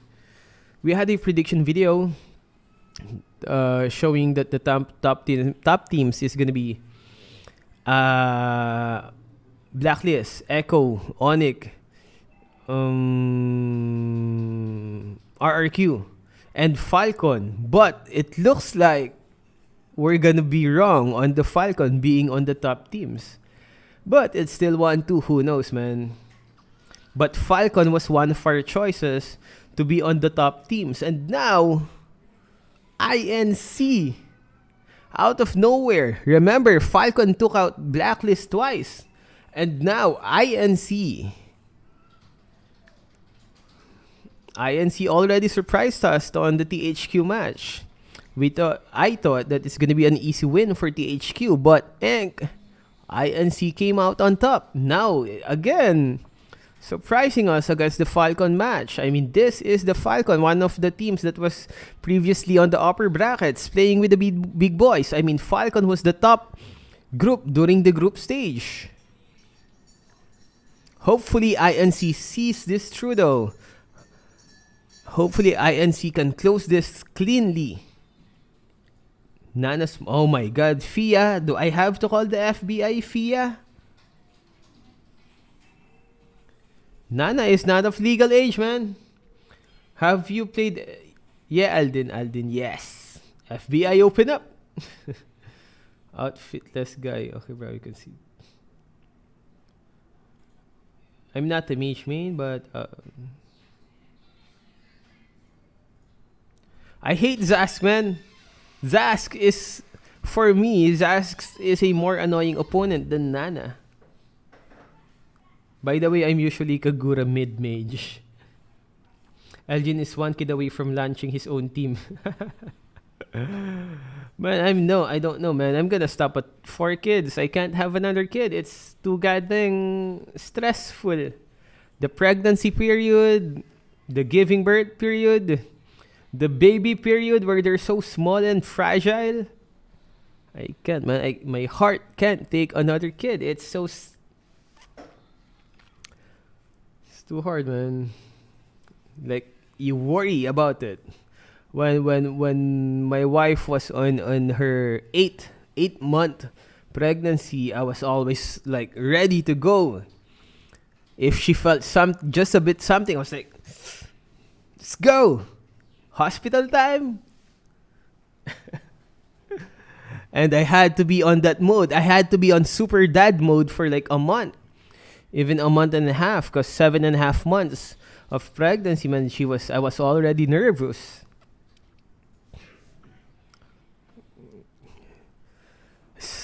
And when you're in the waiting room during pregnancy with all the other dads,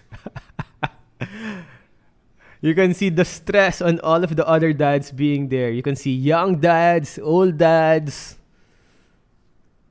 Oh man, it's sad because sometimes you see there's no dads, so that also happens. There's only the mom of the. Because I've been in the dad waiting room for 4 goddamn times. Actually 3. Because the first one I had to work in the US. So I was not there for the first pregnancy. But so 3 times I had to be on the waiting room. And be like, oh snap. Oh, here we go, draft pick. Why the hell are we talking about pregnancy? We're in M4. It's all about Mobile Legends and stuff. Let's go. Playing their final game in this one. Yeah, this is Myanmar's champion. Last chance to make a stand here now before they got completely sent home here. Let's take a look of the changes on this draft. Actually, we're going to stick with the Farsa ban. Are we going to go with East's ban yet again? We shall find out. And this time, I really want to see Yellow Flash on Lapu, because when he's on Lapu, he's a different kind of player, you know? Like, they've been prioritizing every single step along the way to this point, and somehow, just because they're trying to counter the Incendio, they're bending themselves into a corner. I agree. They're overthinking themselves, right? Yeah. I think I like the Lapu, but not against the carry. Deal with the carry. Please deal with the carry, right? If they actually still want to stay in this, the carry, and you can see it. Incendio, they are playing with it. They're like, hey, you think we're going to let it go. You think we're going to be the ones banning out the Valentina, the Faramis, and the Wanwan, but now you're the ones forced to do that, right? You're the second pick, Falcon. So now Wanwan banned out. Farsa as well. You have to choose between the Estes, the Kaja, or the carry. Or the glue. I mean, There's so many available, man. There's so many available. if they leave the carry open, Incendio are going to first pick it. But Falcon will have something to say about that with the Kaja, right? But if Falcon leave the Kaja open and the carry open, then Incendio will just pick up the Kaja, similarly to game number 2. Personally, I feel like Falcon, hot take right here, ladies and gents. Falcon may just leave the Estes out. Yes. What? There you go. That's a Kaja white ban away. Now Incendio Supremacy right here. I think that's a good carry pick. And then all of a sudden, this glue doesn't look as viable anymore. No. But this also means Falcon, remember how we set this up. Falcon is the kryptonite to a Turkish delight strat. They should have the answer to this Ube strat. They may force Incendio into this strategy. Now, I want to talk about this draft, right? Yes, it might have some doubts about it, but at the same time, you banned the Conjure away. Conjure was the reason why Ken, in the previous series, previous games, cannot use the Fanny efficiently to get to the back line, you know, to kill the Beatrix. So this game, they banned it away. They have a lot of Conjure. They have one of the best assassin players in the entire M4. So taking the Conjure away from the entire table allows them to really optimize those assassins, and I think that might just be picked up in the next round. Here we go, the Harith and the Glue being taken out by Falcon Esports. This is the Falcon that we need to see. First phase, pick away that Harith, something that you can use to counter that carry. Just take a look at Incendio Supremacy. It's ranked number 1 in the number of unique heroes used. 30 heroes. Just now was what, 28 heroes? Yeah, they picked up the introduced 2 more. Lunox and the Atlas, right? So 2 new picks for them, and at this point, they might just be stacking on that, right? They're up against the Glue, they're up against the Harith right now. Honestly, they already have a good pick in the carry. They just need to set up over again for the carry. Previously, they went for the Grok, and here it can still be a solid choice, but the Estes is left open. They go instead for the Benedetta and the Estes. The meta picks for Incendio, right? The Benedetta on the Alien, Apex 47 on the Steez. This is all their comfort picks. This is what the entire M4 at this point is scared of, to be honest, coming out from Incendio, and that's what has been Falcon banning away for so long. Now, letting these coming out, I think this is the game for the notorious Granger. Yeah, I feel not like now though. I don't think you. Do you pick it now? I feel Granger like actually do really well into carry. True, but like. But you have the counter burst heal coming out from the side of Apex 47, but now it feels Dave! They picked up the Granger here. The prediction, what can I say? Oh man, there you go. That's the Granger pick for Falcon Esports. They're pulling out all the cards this time, right? No more hiding. Now we're gonna have to look at bans. Yves is wide open for both these two teams. That's why I thought the Yves was gonna be picked up here first, right? Get a solid hero. No, it's like, why do you pick a hero that you know no one's gonna ban? That is something that I have a bigger question. You know that this Yves is definitely going to go into the banning pool right there. Why do you prioritize the Granger pick? Your team I don't know. I mean, like, I mean, listen. That's why I said, like, early The on. reason why I predicted Granger, because that's something that we've seen from Falcon in practice, also on tournament stages. When they pick out the Harris, that means they're probably going to have, they already picked out basically all their side lanes, right? You know, the glue on the one side, the Zipix with Harris on the other side, and usually when you have the kind of fighter going to the side lanes, we've seen a hyper carry coming from Falcon. You know, the hyper carry is usually Granger. You know, yes, if you can pick Assassin, hyper carry, the Ling, the Hayabusa, but those are just too little room to wiggle for mistakes. You know, but Granger on the other hand, you can take Granger and you can stay in the back and do a lot of damage. And the Falcon, by the way, Naomi get a lot of vision usually when he played the support. Like I said, he likes to play aggressive. You saw how mechanically godly this guy is on all kinds of different characters. So Granger this game make a lot of sense, and that's why I said it. But is it this early prioritized? I don't know. I think the biggest problem I felt from the side of Falcon is that, yes, they pick up the Granger. I think that's, well, that's nice and dandy.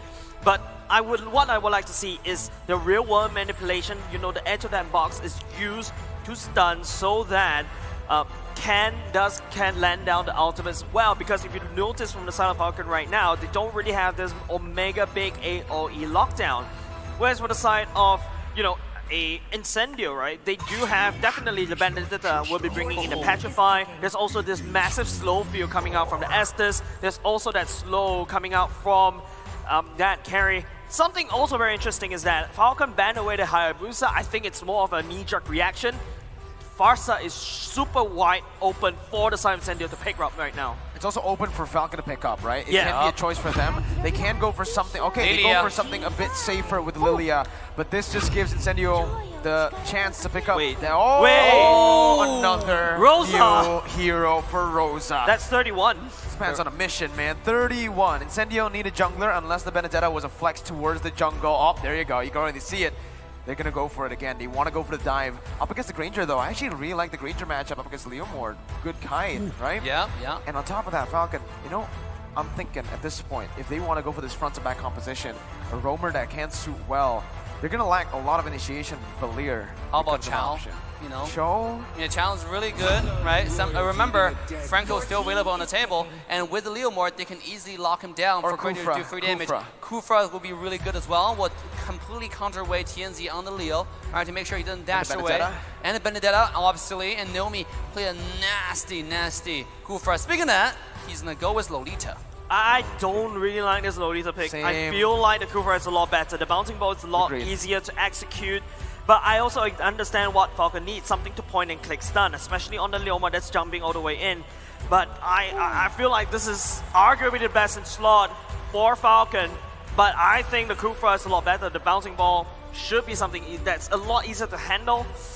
I don't know what to feel about this as we're going to go into potentially the final game of the day from the side of Falcon. I love the Lilia pick now, right? Because again, they have a very weak weak jungler here. They're gonna have to get a lot of mid control, and with the Lilia pick, that's exactly what they get.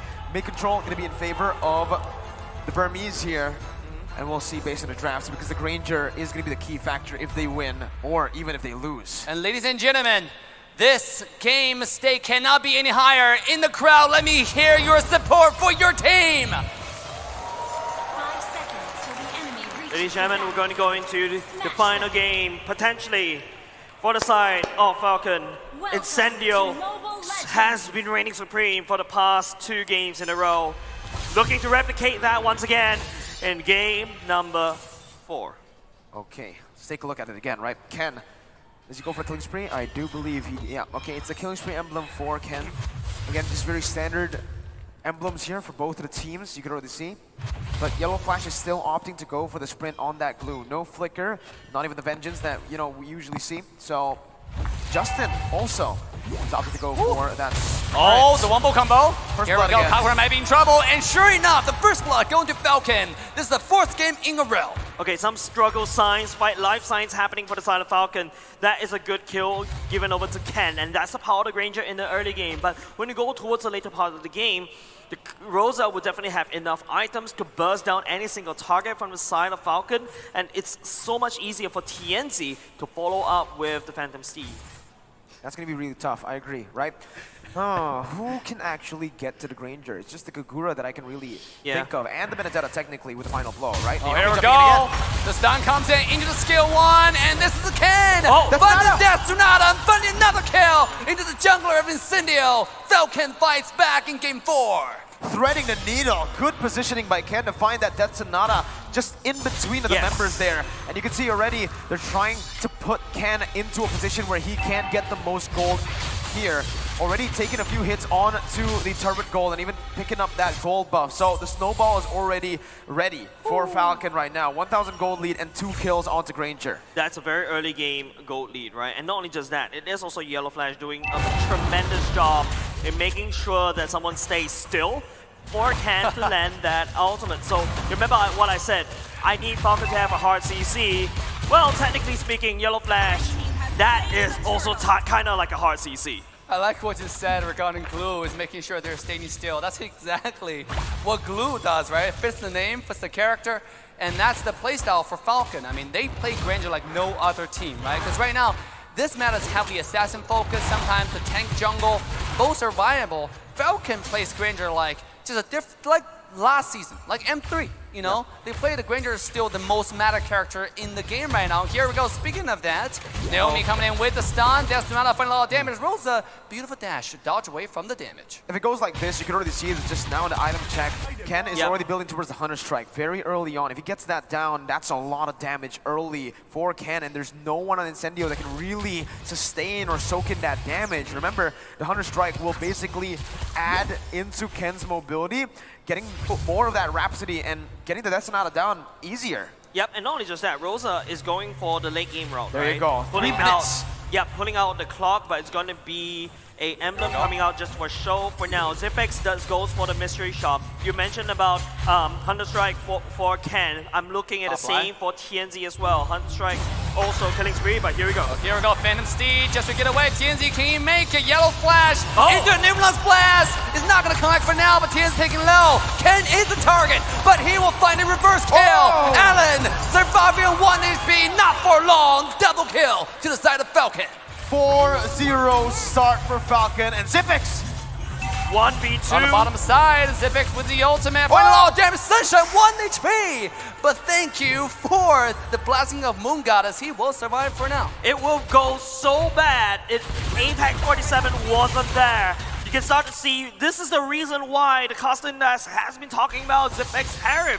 The key answer to a carry pick, and top side is already gone for Incendio. A key answer to a 2v1. Remember, that wasn't just the carry 1v1, because if it was, you could say goodbye to Sunshine. But with Apex 47 baiting out the ultimate 2 now, it's Falcon who have the resource advantage coming into the second turtle of the game. Here we go, TNZ looking for the ultimate anytime, but look at the Glue's position though, sneaking from behind.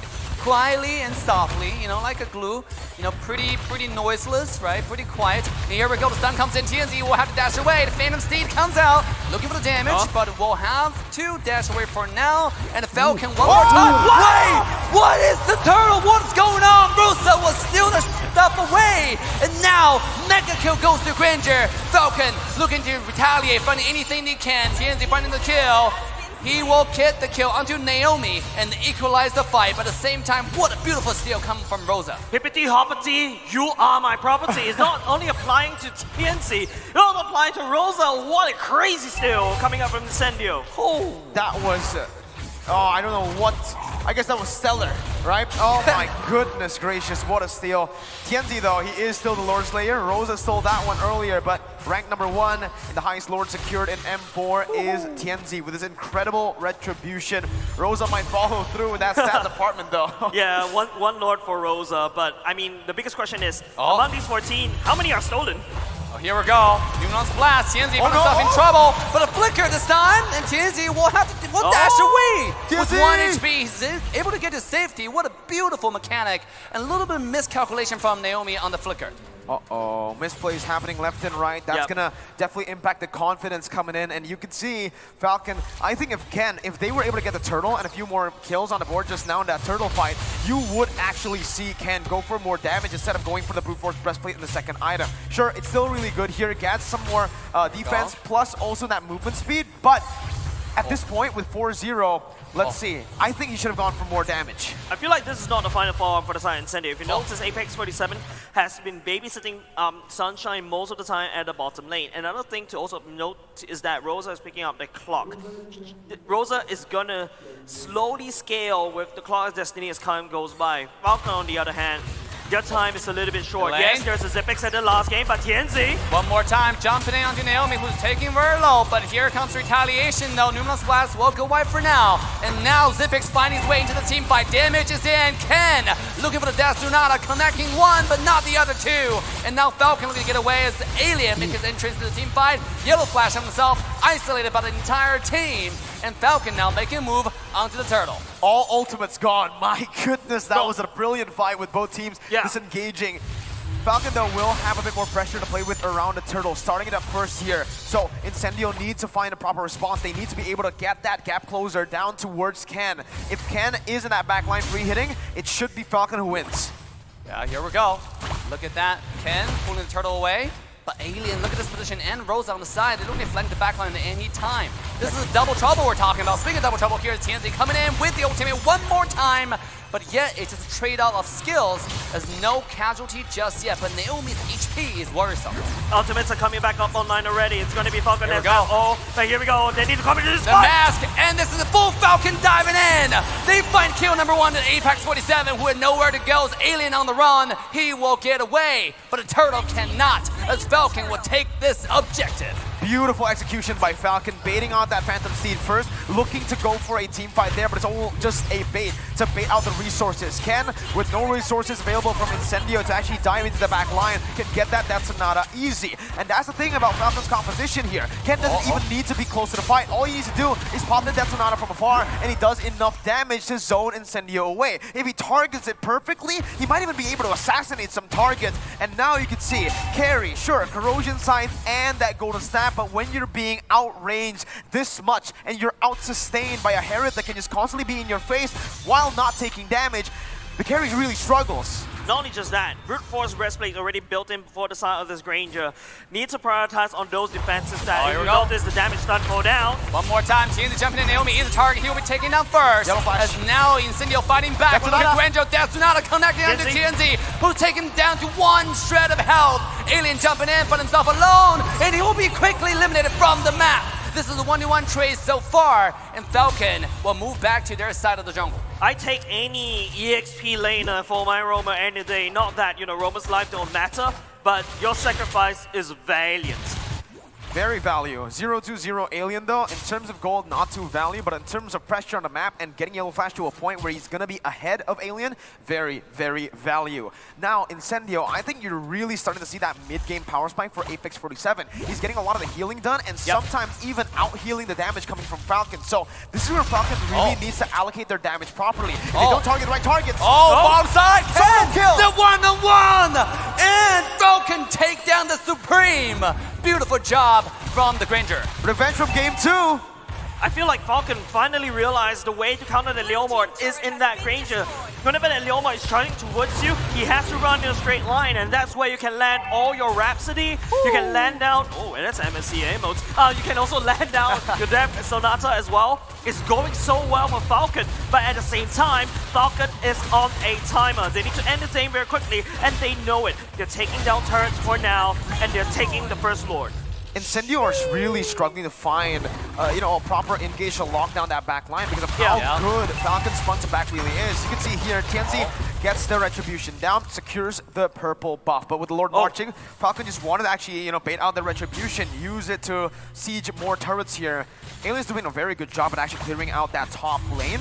And Falcon, they're forced to group up with the team. That's how the composition is made for, right? What the composition was made for. Guys, I haven't said Necklace of Durance for a long time. One more time. Death Sonata connecting. As devastation, disaster still for the side of Incendio. Falcon take the tower and kill as dessert. Good wave manipulation. Now it's a slow push in that bottom lane. Yellow Flash jumping in. Yellow Flash finding a split. Is it gonna jump in? Not yet. The objective's pretty clear. They got a bottom high ground tower. And now it's Ken finding the poke, just a little bit of naughty in the base before they move on to the second high ground tower. The first one has already gone down. Falcon is controlling this map. I like the fact that Ken usually, when he plays his Granger, he uses the Detonata to just poke as well, right? Not just dealing damage, but here in this case, there's no reason to poke with the SS on the enemy team. He holds on to that to actually execute the enemy members when they get back towards Apex 47, which is brilliant. I think the most important thing about from side Falcon, yes, that's a concealed play by Naomi, trying to look for some form of pickup right there. The mid lane turret is slowly crashing in. Yellow flash, creating a lot of space for Falcon to basically allow them to take the mid lane, but same thing. I like the itemization coming up from Justin, but Rienzi. This is brutal. TNZ jumping in, find himself on the glue, but you know, that's not a target you really want to go to, and TNZ was like, ew, this is too ugly. He walked away. So I like that, right? He just looks at glue, nah, you're ugly. I'm gonna run back on my horse to get away as fast as possible, man. But this composition for Falcon, it's built to siege. You can see so much zoning, so much range. Incendio, how do they even look for a fight here? The poke comes in. The Death Tsunada comes out, just a little bit of damage. Alien found himself isolated, has to dash away for the last remaining tower. Will be taking out Falcon, looking to end the game and take us to game 5. Here we go, a little bit more poke. All right, they back away. I feel like Falcon is not respecting the damage coming out from Rosa. Usually in my ranked games, I don't know. I don't know whether to compare my ranked games and M4, but usually when you see a Kagura Umbrella, you stay the hell away from it. But Falcon, they ignore it. They know the Rosa doesn't really have that much damage as of now, and they're taking advantage of that. Exactly, I'll tell you why. It's just no damage, because if you look at the itemization from Falcon, there's not even a lot of magical defense, right? There's just one Athena there for Naomi, but if you look at the Kakura, just no damage. Genius Wand and the Clock of Destiny is all he has. Yeah, no damage gaming is not the word I want to describe Team Falcon. They're packed with damage. Alien will have to get away, but Yellow Flash in the front, split. Can't quite find the target just yet. And now they will move away, but remember, the Enhanced Lord is already born onto the Land of Dawn. It's Falcon making the move. Lots of ultimates already being expanded by both of these two teams. Falcon does have the Lord advantage for now. This is going to be how Apex with Zipix standing down. Oh, here we go. Zipix, lonely people away. They find a Leo. They have the Super Sense. No, Leo is trying to steal the Lord away. Remember, this guy is the #1 Lord slaying on the map. You gotta respect the number, because that doesn't lie. Here we go, though. Monster kill goes on Ken. Falcon is unstoppable, and now they're gonna take on the Lord to solidify the control over this game. And speaking of that, in the mid lane is Alien is TNZ being taken down. 10,000 gold lead, and it just seems like we are gonna get that final game in the series. Now Sunshine zoned away. Oh no, he's out of the base. Oh, Sunshine. Wrong way. That's not where you should go home. Oh, here comes Numerous Blast connecting onto one. The Death Tsunada will find the kill as Falcon claim the base. Ladies and gentlemen, we're going to a game 5. Well, ladies and gentlemen, the fans asked for it. We're going to go into game number 5. Yo, it's 2-2. It's gonna be game 5. These guys are using up all of the 5 games, man. That was painful to watch. Just bad everything at the beginning. Could they have chosen a different hero for the Kagura slot? Who would have been a better...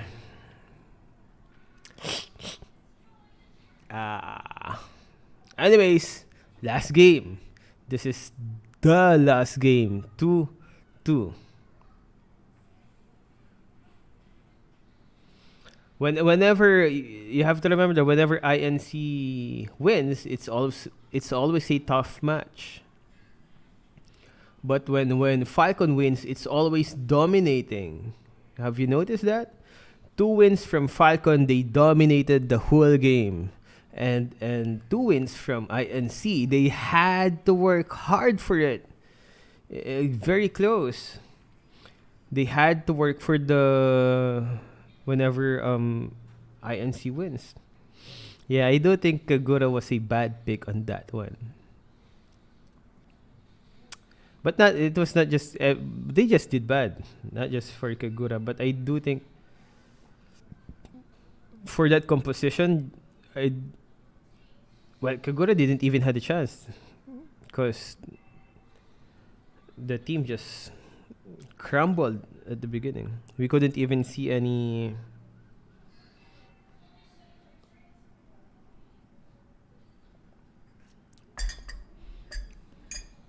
so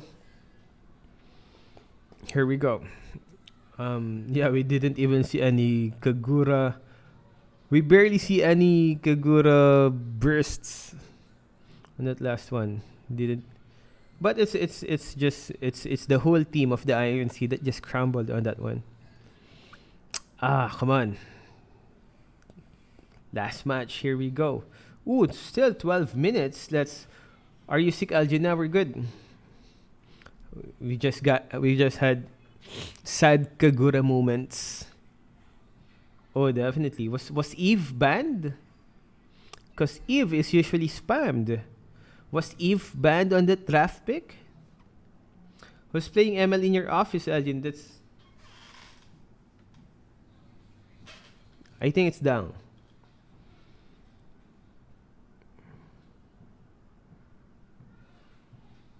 This mythic 5 people be high in hero suggestion.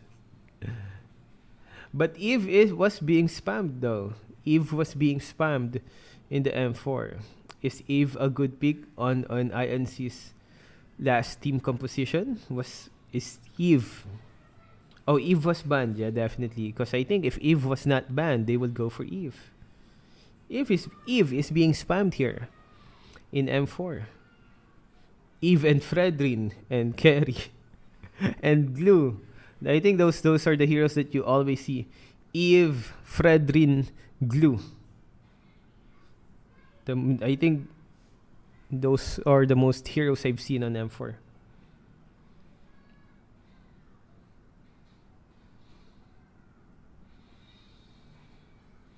Yeah, Leo worked on that last one because of Atlas. Atlas and who else had crowd control on that last one? Atlas's set was good on that last INC match.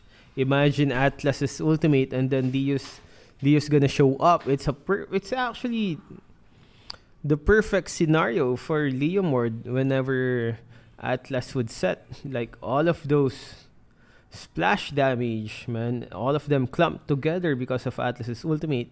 Perfect environment for Leo Mord.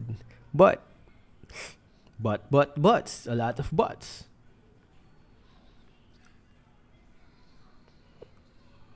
Ooh. Good pick, Kagura. The core is useless without tank. Said by Boy Bulaga. I love your name. Boy Bulaga. No heroes, yeah. Did Diggy get banned? I'm not sure. I was...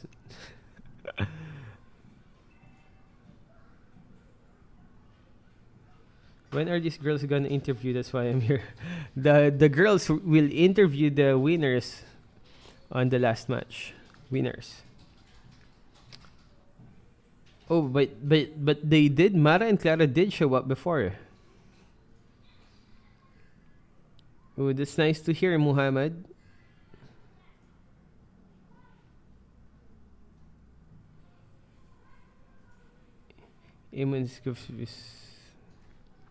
How's the one match? Like I said, whenever Falcon was the team that won, they will dominate the game. Two times that Falcon won, both of it they dominated. 2 times that INC won, they had to work really hard for it. Especially the first one. Roger Leverhood, what's up, Roger? Kufra can stop Granger from dashing, said by DJ Waffle. Interview winner. That's a different type of winner.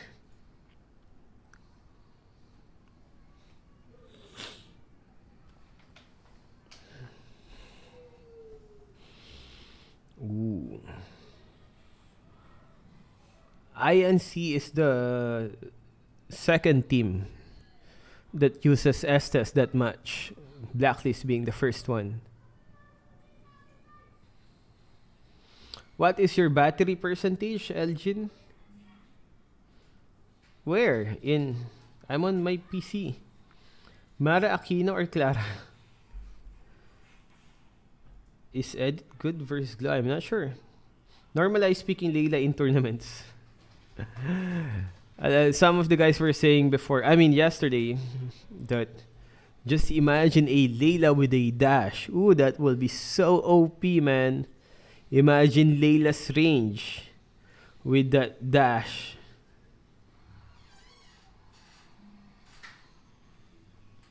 Yeah, the one thing about the updates on Moonton is that it keeps on changing. Some other heroes who used to be kinda useless becomes a meta.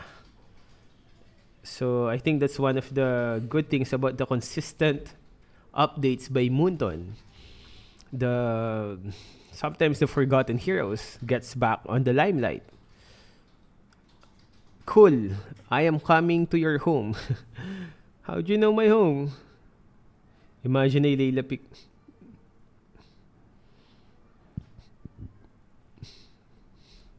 By battery ata gusto niya makita electric bill niyo.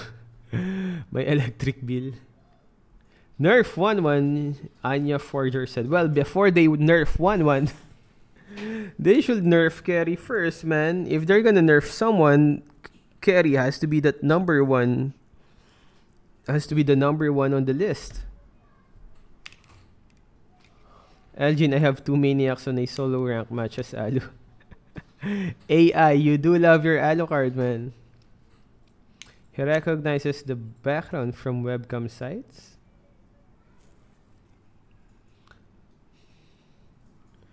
Elgin, foot reveal. Again with the foot reveal. Nerf carry and Beatrix. Buff Minotaur. Oh, I would love to see Minotaur again. I have been missing that cow, man.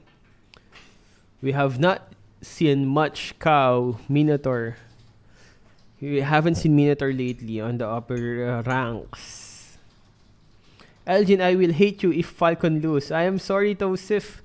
I mean, I do think Falcon is the better team, but my heart goes to the INC because they're the underdogs. Baka. Minotaur beef. Fit reveal. What the heck? Catherine Bernardo. Not really. Should I search? Is that something safe to search? Elgin, please join M5 and pick Gord to win the whole tournament. Pick Gord to win the whole tournament.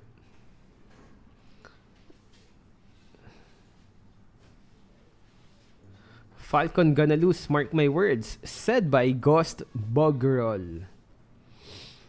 They continue to nerf Fanny until she can't fly. Lanskew, Wilson, what's up? They're gonna nerf Fanny so much that at some point she can't even use cables anymore. Minotaur with Fanny's cables. That has got to be one strong cable, man. Those.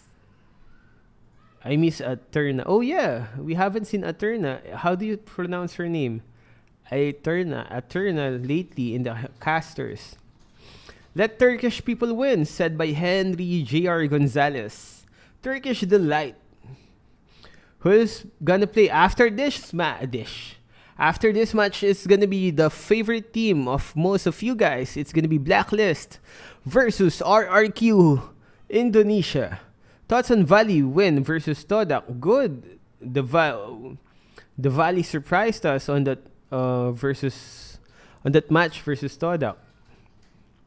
The Valley is gaining their momentum on this M4. They just really had a tough start. Probably they're still adjusting with their new team. And being in the M4, you know, the pressure, the nervousness, and again with the new team composition, so they're slowly getting their rhythm back. The Valley is slowly getting their rhythm back. Oh yeah, the next match of the Valley is gonna be against RRQ Brazil, which is for tomorrow. RRQ Brazil versus the Valley tomorrow. It's gonna be a tough fight because RRQ Akira is also good, man. RRQ Akira has performed well. 28 kills, Alu. You love your Alucard. All servers, Andre, because those heroes are cheap and free. Elgin Esports. Ooh, we would love to have Elgin Esports. What will we play? Elgin Esports, all casters and interviewers, females. Hot babes. And the guys, the pro players, the guy pro players has to wear thongs during the tournament. Hashtag normalize thongs. You know Yuzuke, Elgin? Yusuke from Ghost Fighter? Yu Yu Hakusho? Elgin Esports featuring Mara. What's Elgin's main hero? It's Kagura. Kagura did bad last. Oh, here we go. 2 minutes. Let's go. Elgin, why do teams prefer to ban 1-1 more than carry? It's a good question. Because at the beginning of the game, it's usually 1-1 and Beatrix who shows up more on the ban section as compared with carry. Elgin Esports play with Maralegs. The E in Esports is Elgin. Elgin Sports. Oh, that will be one weird event. Elgin Sports. Probably a lot of nonsense and a lot of simping. Like, who can simp better? Shout out to Subharn Mahat. What's up? Onik Elgin. Yesterday, I streamed Mara's IG. Ooh. You guys are now stalking Mara's IG. Jin, if they make your skin, which hero do you like? If they make me as a skin, how about a Kagura? That will be so bad. Like me, but with the Kagura dress.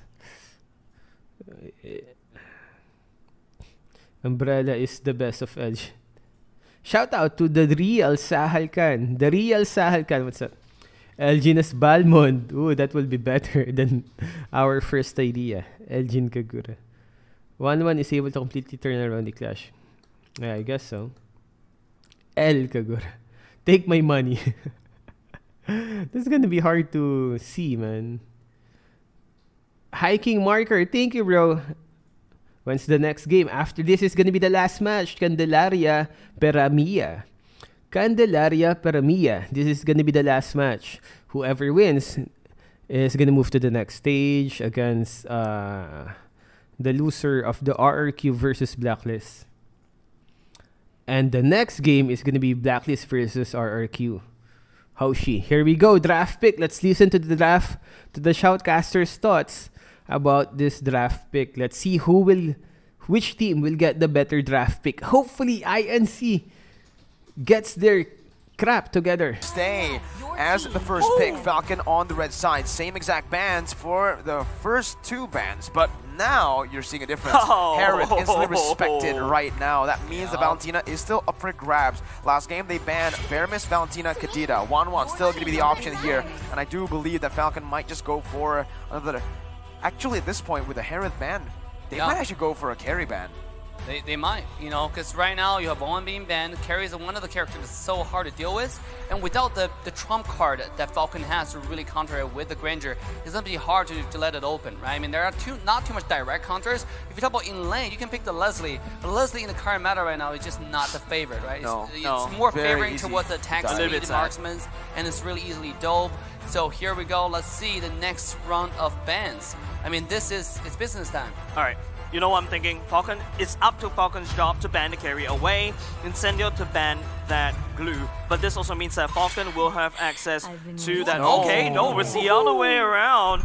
Falcon, I think you take that glue away. You bet Incendio Alien will go on that glue and probably create so much space against Yellow Flash. Yeah, I agree with you, right? Ban out that glue, take that hero away from Alien, but also, honestly, it can go either way. They can just opt to leave glue open because Alien performs way better on something like a Benedetta on Raw. These flashy heroes where you can actually create plays for his team. Meanwhile, for glue, sure, you do create plays. You still are able to zone people away, but it's not that same style, right? Yeah. At this point, Kaja might be a better option, and they go for the Kaja ban here. Incendio can just first pick that glue, but, they really like first picking the Benedetta, like in previous series, right? Yeah, I think that this could be a first pick Benedetta. I think I take my point back. I agree with you, Mirko, the bigger brain right here. Kaja feels like a better ban for the side of Falcon. you bait that glue pick out. Now Incendio has to choose. Do you want to give Alien something that he's not comfortable to play with? Or do you want to give the do you want to pick up the Benedetta, which you know Alien has results on it? Yeah, but the thing about Benny, this character counters so many different characters, right? It counters glue in lane in the sense of it doesn't really worry about like how much damage you do, how annoying you are. I have so much mobility. I just shove the lane and I'll rotate you to the team fights. Oh no. And speaking of that, it's gonna be Incendio taking out glue and neglecting the Benedetta. I was just about to say, if they pick up the Benny, it's also a straight up counter to Eve, right? Someone like the backline, which is still available on the draft. Well, now with the glue picked up, it's gonna come down to Falcon Esports. I'm thinking a Yuzhong already for the side of This early. Falcon. Yeah, because I really feel like the Yuzhong will do very well in any plan that Incendio wants to pull out, especially when we're talking about a lot of dive compositions in this current meta. I think the Yuzhong also can create a lot of space. It's safer. You also gain bush control as well. There's a CC immunity too. Valentina or Eve can also be an option here. Valentina's right. been left open. Incendio opted to go for the Hereth ban. Lapo! And they go for Okay. Lapo and the Lunox. No Valentina, no Eve. But fun fact for Falcon, this Lunox is not just one lane. It's a flexible pick. It can flex it over to the gold lane and even to the mid lane. So they're forcing Incendio to pick first. You want to pick the Eve or the Valentina? Then we can answer with another. Yeah, the best part about the Lunox is that I can go, the Eve can go into the real world manipulation, and then after that I can go in with the brilliance. But let's take a look at what RS7 has to say. For me, Incendio Supremacy, the strongest team in M4. Wow. I wouldn't say it's myself, but RRQ, but if I were R7, because of their macro and symphony of skills. Wow, that's a good and beautiful SOS. That is high praises. Coming out from none other than R7 from RQ. That was insane, because a lot of team, I think most of the viewers watching probably rate RQ was one of the best teams, right? I like it. And he himself is really humble himself and say like, you know, recognize that Incendio's place in this entire tournament. One more time, just say how great this tournament really is. Entire M4, the atmosphere when we're in the hotel, the players they love each other, they play with each other, and it's fantastic to see that. You know what? This time you know, at this point, Franco would be great. You're up against the Hayabusa, you want to lock him down. A hero that can do that is that Franco, but they instead go for the Valentina, a safer option to go for. They saw the Lilia, they see that there are some ultimates to take, and they still want to dictate the draft with this Valentina to stop those big ultimates from coming in. So Falcon picks it up now into the second phase of the banning phase. Gold lane going to be targeted down for sure. They've already secured their own gold lane, which is going to be that Lunox. So Falcon should be just taking away maybe, I don't know, the bans here. Should they go for Beatrix first? Or do they go for something? I mean, at this point, which one to ban first? They don't really worry about a lot of marksmen, right? I mean, all the marksmen get one-shotted by Agreed. Lunox late game. I mean, if anything, they would consider banning more of the initiate. Yes, the roamers, right? The engages. And we're coming, and sure enough, we're seeing that it's Steve's ban. If you don't take it, we're gonna ban it in the second round just to take the comfort away. But even so, though, like you have a Hayabusa in the jungle, how likely are you gonna pick up Steve's roam?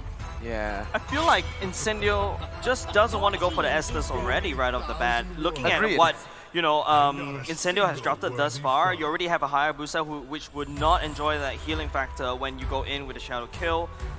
And I just feel like they do have some form of sustainability, right? You got the glue that does have the sustainability in the first skill once you pick that block up. You do have the reset coming up from the Lilia. I feel like Falcon, that slot is a little bit wasted away. There's something else they could ban. I think even take away the Popo and Gooba is something very, very, very annoying to deal with, especially you got that long-range stun. Non-committal long-range stun is super annoying. Yeah, and as I said, right, if they actually want to get the gold laner out, it has to be the Beatrix. A bit more, you know, flexible there in terms of how you can play the Beatrix. Meanwhile, for other marksmen, it's very straightforward. Yeah. Brody, you want to go in, you want to just try to play the lane, snowball. Everything's very one-dimensional, aside from the ones that has been banned here. You see, again, Hereth, the carry, the 1-1, and now the Beatrix, right? Yeah. And honestly, right now, Falcon can actually look to go for another Fanny. The main reason the Fanny did not work out, honestly, Kaja that has been banned now. If they do go for Fanny though, they don't need to rush it. They already see that it's up against the Hayabusa, so they can just opt to pick it for the last pick. They can go for Naomi's pick first. Yeah, Which I can agree. be the Franco. Yeah, I absolutely agree. Not only you force Naomi to go for the Franco pick, you technically deny the Franco pick away from Incendio. You allow the Spanny free reign as well all across the map. There's no hard CCs from the side of Incendio right now, so that's something that I think Falcon could technically take advantage of. Naomi, I feel like this is an easy Franco game, especially when Incendio has already taken away the fatness. But no, that is going to be a Chow. Oh, I love that Chow. You know, I want to see this. I want to see this for a long time. Naomi is known for the aggressive playstyle, and then I really love to see, because also Valentina is a character that's, even though it's really meta because of the ultimate, you know, I am one, so I can take your ultimate, I can be anyone I want, but at the same time, really, Valentina early game is not that strong, especially talking about wave clear. You know, with the help of Chalo, they can shove the lane in one combo, rotate together, and really put a lot of pressure, especially after level 2, Valentina becomes something you really have to worry about.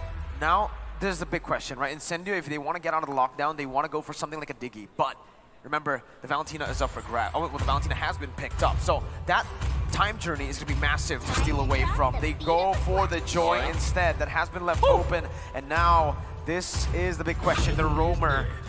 Wait. Oh. Joy roam. Glue no, roam. glue roam. That's a glue roam. Joy could be going into the EXP lane. And we all know after the game yesterday by White Chicken, Joy best lane is the EXP lane. It's so risky, but they can flex the Cho into the jungle and pick up the Franco now. You need someone to well, they already have the Cho, but on top of that, if they can really lock down 2 of these members, right now the Cho can only lock down onto 1, right? With the Franco, you can lock down onto another, and that just gives so much for the Lunox and the Valentina. Yeah. But then, well, no, physical damage is not that bad too. They already have 2 physical damage dealers here. I think the Fredrin looks really nice here, in my opinion, for the South Korea, but no. Falcon, they're going to fly high, and they're going to fly even higher with this lane pick instead. And that concludes the draft, ladies and gents. Yes, what a pick. We're just thinking about, because if you go Granger here, go Marksman, Hyper Carry, it's going to be so hard against Joy, you know?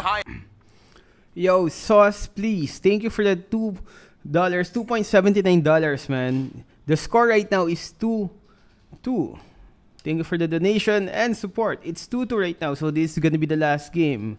Whoever loses goes home. Who got that pick? Who got that draft pick? Who won the draft pick?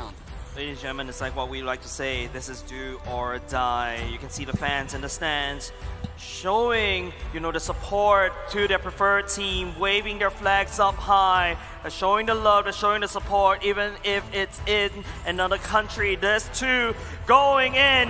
It is the battle of the dark horses. Ladies and gentlemen, give it up for Incendio Supremacy and Falcon Esports. Let's see, once again, in the land of Dawn we go. 4 flickers from the side of Falcon. There's a Vengeance and a Sprint from the side of Incendio Supremacy, so already a bit more diverse there. You can see Falcon with this composition, though, they're going to lean heavily on, again, that pick style early on. Oh, Glue already being a monster. Look at that. You know, just being really annoying. He's in your jungle. What are you going to do about it? He might even force the retreat. Oh, actually, can't get to save it. Naomi, very good zone to make sure that one happened. I think the best part about Naomi on that Cho is that, you know, you got that Jit Kundo, right? You can technically slow down Apex 47s, but this is another adaptation coming out from Incendio, right? This Glue going in the EXP lane has proven quite annoying. Let's take a look. This is how I like to play the Glue sometimes. Oh, Glue. Already used the skill 2 though. Doesn't really have any more skill to get away. Luckily, he does have the skill 1. Now he's being an absolute monster on Naomi. We haven't seen too much of Glue in the roam position, right? And now we're going to see it if it can work out. Because honestly, it's very oppressive still. Usually you see this in the XP lane. Very good laner, but as a roamer, you're super annoying too. You can actually just constantly force invades here, and you're not really at risk of dying early on to a Ling and a Cho, right? The only one who can really... I wouldn't even say the Valentina really threatens him here. Oh, here we go. Here comes the lean, diving in, Kim finding the damage at Apex 47, who has nowhere to go. And first blood one more time. Go to Falcon, 100% first blood rate in an entire series, and they're showing us they're doing it. Now, there's a lot of things that I think Incendio is really adapting very quickly, right? First of all, is this the first clean that we've seen in the M4 series? Second of all, is that Joy has been cutting the waves very quickly. Third, of course, we've already mentioned it, the Glue in the roam, trying to put some pressure on Falcon's side of the jungle. Here we go. First turtle. Yellow flash out in position. Hayabusa still farming. Same as Ling. Getting the blue buff. Make sure it's very, very important. that he get the resource he needs before he go to the major team fight. Yellow Flash finding the position, same as Apex 47. He does have what it takes. Dashing in. Apex 47. Popping the split, forcing Ken to use the retreat. Can he do it? Yes, he will. And now Allen to the backline as well. Alien, excuse me, over there finding a lot of damage, forcing Ling away. And now is TNZ pulling the turtle towards the Incendio's favor and trying to start off the fight. Naomi though finding the engage. He will get a kick, but Rosa popping the black shield to get himself away. And now both sides back away. Kent does not have the retreat. I was gonna contest this though. Oh, despite the combo, they're not gonna get it. And Incendio walks away with the turtle. Here comes the shadow kill. Finding the damage on Naomi. And beautiful dash to make himself to safety. Again, no commitment from Falcon Esports to really go for that, right? They didn't want to go for a fight too. No retribution. They used a lot of the resource to try to find Rosa there, who was able to escape. Now, it's time to take a look at the items here. In the gold lane, Sunshine has been laning pretty well, right? Already building towards, I guess, the first item, Endless Battle here for himself. And if you see from the Lunox, getting the Clock of Destiny early. Both gold laners doing pretty well for themselves. But in the jungle is what I want to put my eyes on. Ling still doing a bit better. That's where well, actually he didn't go for Demon Slayer. He went for Killing Spree, right? So despite that, he's still actually farming a bit better, despite Tianzi also securing the turtle. Yeah, I feel like what Apex 47 successfully did was you forcing Ken's hand to use the retribution so that Incendio will be able to pick up the turtle super well. It's like a confirm. There's no reason that TNZ misses that turtle away. So props to Apex 47 and what he's doing. Yeah, he's been an absolute goo monster, man. Like, he's just going in, just putting Ken in an awkward position, right? Ken was like, oh, do I use my retreat here? Oh, wait a minute. Ken actually got the blue buff. Very well done there. Ken is doing an absolute good job despite all the pressure. Now he's making a move onto the bottom side, looking to do some damage, or maybe stealing some camp.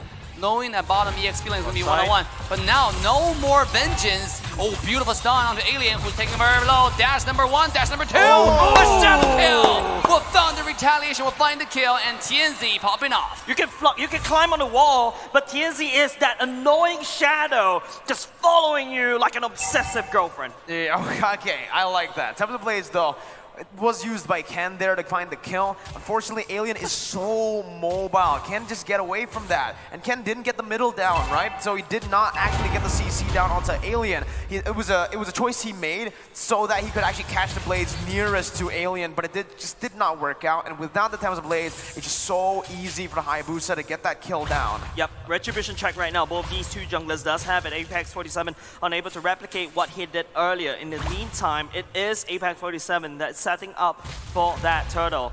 Now the members of, well, both of these two junglers, in fact, they're looking at the top side. Yeah, look, just a complete stalemate right now. Stand still. One of those Mexican stand stills, you know, like I look at you, you stare at me, but nothing really happening. Just looking cool at each other. But speaking of nothing happening, Alien jumping in, finding a little bit of damage, but nothing really come out. It's just a trade-off HP.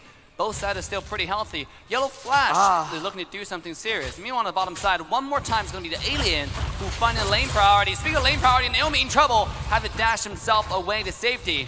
And TNZ jumping in, finding more damage into Naomi's health bar. Speaking of health bar, Justin don't have to get away. He does have the black shoe copied. Apex 47, popping the ultimate. Alien. Justin is a target, no more. And he will finally dash away, but here it comes.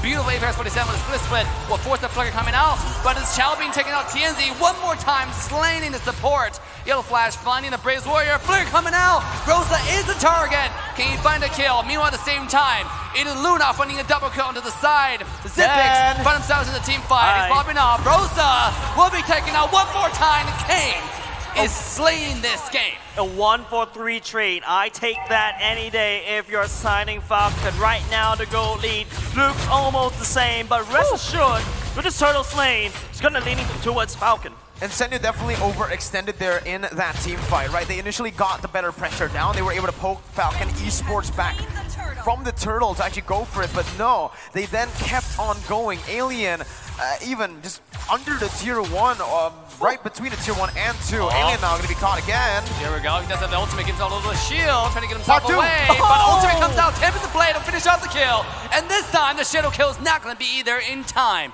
As Kane walks away, Falcon take another kill. Again, it comes down to that, right? Yeah. Incendio now are are a bit too comfortable sometimes with their pick. They go in early on as well, knowing that, hey, I will 100% be able to out-trade the Lapu, but forgets entirely that Ken now, usually, this is the curveball that Falcon is set up from the first game, right? Every time Ken goes on lane, it's also with the wait. Here we go. Apex for 7 taking low. Forced to use the ultimate just to stay alive, and he will be cute little glue babies and walking away from danger. Here we go. TNZ though finding more damage onto Naomi's health bar. Very tanky though for him, and Naomi is able to push himself away. Meanwhile, on the top side is Alien finding damage onto 2. He's now finally without vengeance. Justin going and copping the ult, but without the passive. Now finding out. Meanwhile, at the same time, killing spree goes to Ken. He is destroying their opposition. Man, Mirko, Dave, Castle's Curse is true. I was about to talk about, hey, Sunshine hasn't died a single time yet. But as before I could actually touch about Sunshine, he went down at the bottom side, gets assassinated by Ken. And I feel like Sunshine could be the answer for the side Incendio to actually climb all the way back. Look at his items. And let's battle Granny pick up, going straight for the Berserker's Fury right off the bat so that he could land out as much damage with his passive. But for now, I think the game state right now, it could be dead even. A beautiful wave of Dragon putting Apex back to his team.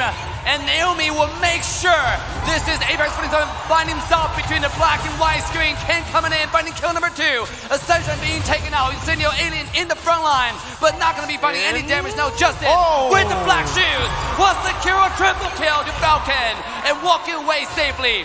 Falcon is dominating game 5. All right, I can finally get my point out after, what, 5 minutes of constant fights. Yeah. Jeez, all right. The curveball is, TNZ might actually interrupt me. No, all right. Curveball from Falcon, never mind. Alien. They don't want me to talk. They don't want me to talk. All right, here it is. Ken usually on the Demon Slayer, now finding on the killing spree. It's a different playstyle to the Demon Slayer, and Incendio are not prepared for that kind of link that's so active on the map. The Berserker's Fury and now the Endless Battle is also built up. He doesn't need the Wind Talker here in his first 2 core items because he's mainly focused on not farming, on getting the kills down, so Burst is more necessary. I like the fact Mirko had to wrap through all of that. In case TNZ jumps in. Exactly, but Apex 47 always got your back like our secret land. Number 1 highest total assist. 136 assists. Wow, that's a lot. Yeah, that is a lot. And now look at Falcon forcing on the tier 1 tower. The minion wave is already dead. Naomi taking a lot of damage. Hypers are coming in. The shadow kill will make sure he dies. Naomi goes down as now Incendio fights back. Laura marching at the bottom lane in the favor of Falcon for now. I think Falcon needs that big mid control. If you notice, this is the problem of not drafting a marksman in the gold lane. You don't really have a lot of pushing power. Now, most of the pushing power is, in fact, in Ken. Take a look. Even though you do have that Lord advantage, Falcon cannot crack that mid lane open. Yeah, bottom tier 2, though, might not have the same fate, same luck. Retribution comes out, Ken takes the red, as bottom tier 2 will slowly but surely falls down just to the minion wave alone. And now without anything to protect the mid tier 1 tower, it seems like that will be Falcon's next move, going to the mid. And with TNZ so far behind now, he actually has to go for like 2 armor penetration items here, right? You can already see it here. It's the Hunter Strike and the Malefic Roar, despite, again, not a lot of physical defense here being built up. They take the tower. Alien taking low. One more shot will take the kill. Meanwhile, at the same time, TNZ on the side. Yellow Flash found himself in a little bit of awkward position here, trying to dash himself away. Can he do it? The shadow kill comes out. Might be a little bit too late to issue the ultimate. My God. He dashed away just in time. Apex 47 into the back line. Despite the stun, it's Apex 47 zoning the entire side of Falcon away. And now we'll have to walk away, pop the flicker, just get himself to safety. Look at Alien, no jumping in 1v5. Maybe a little bit too ambitious. Ken jumping in, and he will find a kill. It's a 2-0. Falcon takes the fight. Yellow Flash, what an absolute Chad. Low HP, bravest fighter of the minions, gets the HP back, and even stuns too. And not only just that, Incendio, I think there's something wrong with their execution, right? Take a look. It was TNZ that went in. After that, Apex tried to go in. And then after that, Aliens go in. Sunshine is already dead. There's no point for Incendio to fight. Incendio right now, they just need to buy time. But for who?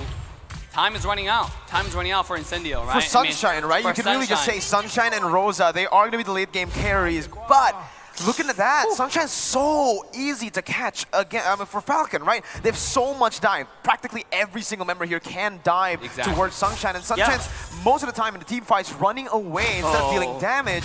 Ken also has that BOD, so that's just more kill pressure on towards Sunshine. You know, BOD, big amount of damage going in for the side of Ken. They've already set up for this Lord for now. Incendio, they cannot step into the Lord pit or basically contest this at all. Falcon will take this free Lord, but once again, the weakness of Falcon's drop, yes, I've got a lot of damage, but I don't really have a lot of pushing power. Taking a look at his items once again, there you go, that's a BOD already being built. Look at Clint, already having the Berserker Spirit, maybe that's enough damage, but Falcon on the other hand, the bravest warrior coming out in Yellow Flash is proven very hard to deal with, and not only just that, Justin always have Rosa's ultimate in his back pocket. Oh my God. I hope all of you guys watching live in studio or back at home is entertained, because this is it. This might be the last push of this best out of 5 series. Falcon is looking really good. They're in a really good position. 1,000 gold ahead. Was one push that could push them all the way to the next round of this knockout stage. Or with this one push, this might be Incendio looking to make a comeback. We should all find out as the clock is ticking. I like the response though from the Clint right earlier when you saw the item build. Endless Battle, Berserker's Fury onto either a Malefic Roar or a BOD. Doesn't care about defense anymore, because at this point, they're 8,000 gold down. He needs to be that hyper carry. He needs to find that space. Even if he goes for defensive items, it's not really going to matter here, right? So the best defense is offense for him. Here we go. Lord finding the charge. Top high ground tower is already going down. Falcon looking to go in here. Mid lane high ground tower. Seems like it's going to be the second tower to fall, as now beautiful engagement from Naomi one more time, as Rosa will be absolutely obliterated from the map. Alien jumping in, but cannot find any luck or damage into the back line. And now it's the shadow kill from TNZ, finding absolutely no damage at all. And he will have to back away as Falcon now go into the mid high ground tower. TNZ at this rate is tickling Yellow Flash, and they're going in right now. They're going right now. Tempest Blade has already been issued. TNZ trying to stop the wave. He did it, but at what cost? He will have to back away. Now Yellow Flash trying to push everybody away. Sunshine trying to find the damage as much as he can. Just into the back line. He will find a kill, and he will slay the glue away. Now Falcon is making a retreat. Wow, man. 12,000 gold lead, but Incendio are still able to fend for now. 14 minutes in, they're still fighting their lives out, and you could see now, we have to take a look at the items again, because Sunshine, does he have the BOD? Does he have the Malefic Roar? At this point, well, TNZ does. Even does, yeah. He needs more damage. You saw how he literally gave a massage over to Yellow Flash with his shadows, right? Against Justin, he wasn't able to burst him as down. well. Yeah, there you go. It is going to be a Malefic Roar first, because it's the cheaper item. It does armor penetration, but it doesn't give you a lot of numbers. Now there's another Legion Sword going to be built in by the side of this Clint. Definitely going into a BOD, but I feel like at this stage, I may be a nerd, like what Lefel would label, but I would go for more defense at this rate. Defense? No. Honestly, at this point, your back is against the wall. You need to do as much damage as possible. You're so close to your base. Just go for some damage and hope for the best, right? Go guns blazing. You're 13k gold behind. No amount of magic defense is going to stop Zipex from, shutting you down.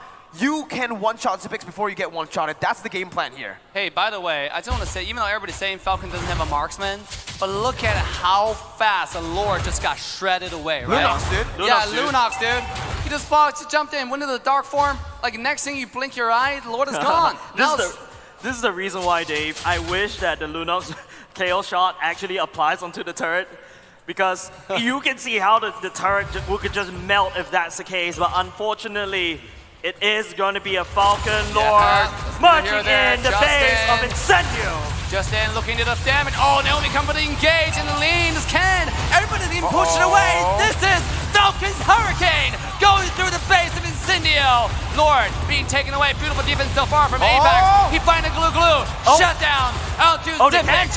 And now Incendio is holding on to the dear life. The minion wave is still alive. Can they do it? Oh, Justin finds the kill. Beautiful to charge in. Well, make sure he stays alive. And ladies and gentlemen, that's it. Falcon will take the series. Man, what a beautiful game number 5. And there we go, man. INC just couldn't finish it.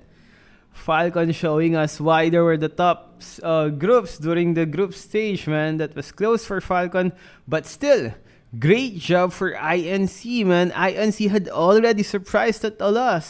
Surprised us a lot for a lot of times, even before the THQ, and they even put up a fight against the Falcon, which was the team that took out Blacklist twice down. Remember, Falcon took out Blacklist twice. Now the next game, guys, is gonna be Blacklist versus RRQ. I know you guys are hype for the next game. Blacklist versus RRQ. Oh, they didn't shake hands. Glue roamed through the game. Glue through the game, and it was kinda... But I guess, because whenever Falcon would win, those 2 wins that Falcon got on the beginning, they were dominating the game, while INC had to work really hard for their wins. INC choked. Now next game is gonna be Blacklist. Now we're gonna have to take a break, guys, because I think it's about an hour or so on the next match. Before the next match. Yep, INC is eliminated. They will have to go home. Next match is gonna be Blacklist versus RQ, but I think it's around an hour, less than an hour, for the next match to show up. 1 hour 6 minutes. Yeah, that's too long, man. So we're gonna be back. Okay, guys? We're gonna be back for the Blacklist versus RQ. So, goodbye. Yeah, see you guys later. Outro. Let's do the outro. What can you say about that? So what can you say about that game? Share your thoughts in the comment section. That's all for this video. Stay safe and thank you for watching. Bye, guys.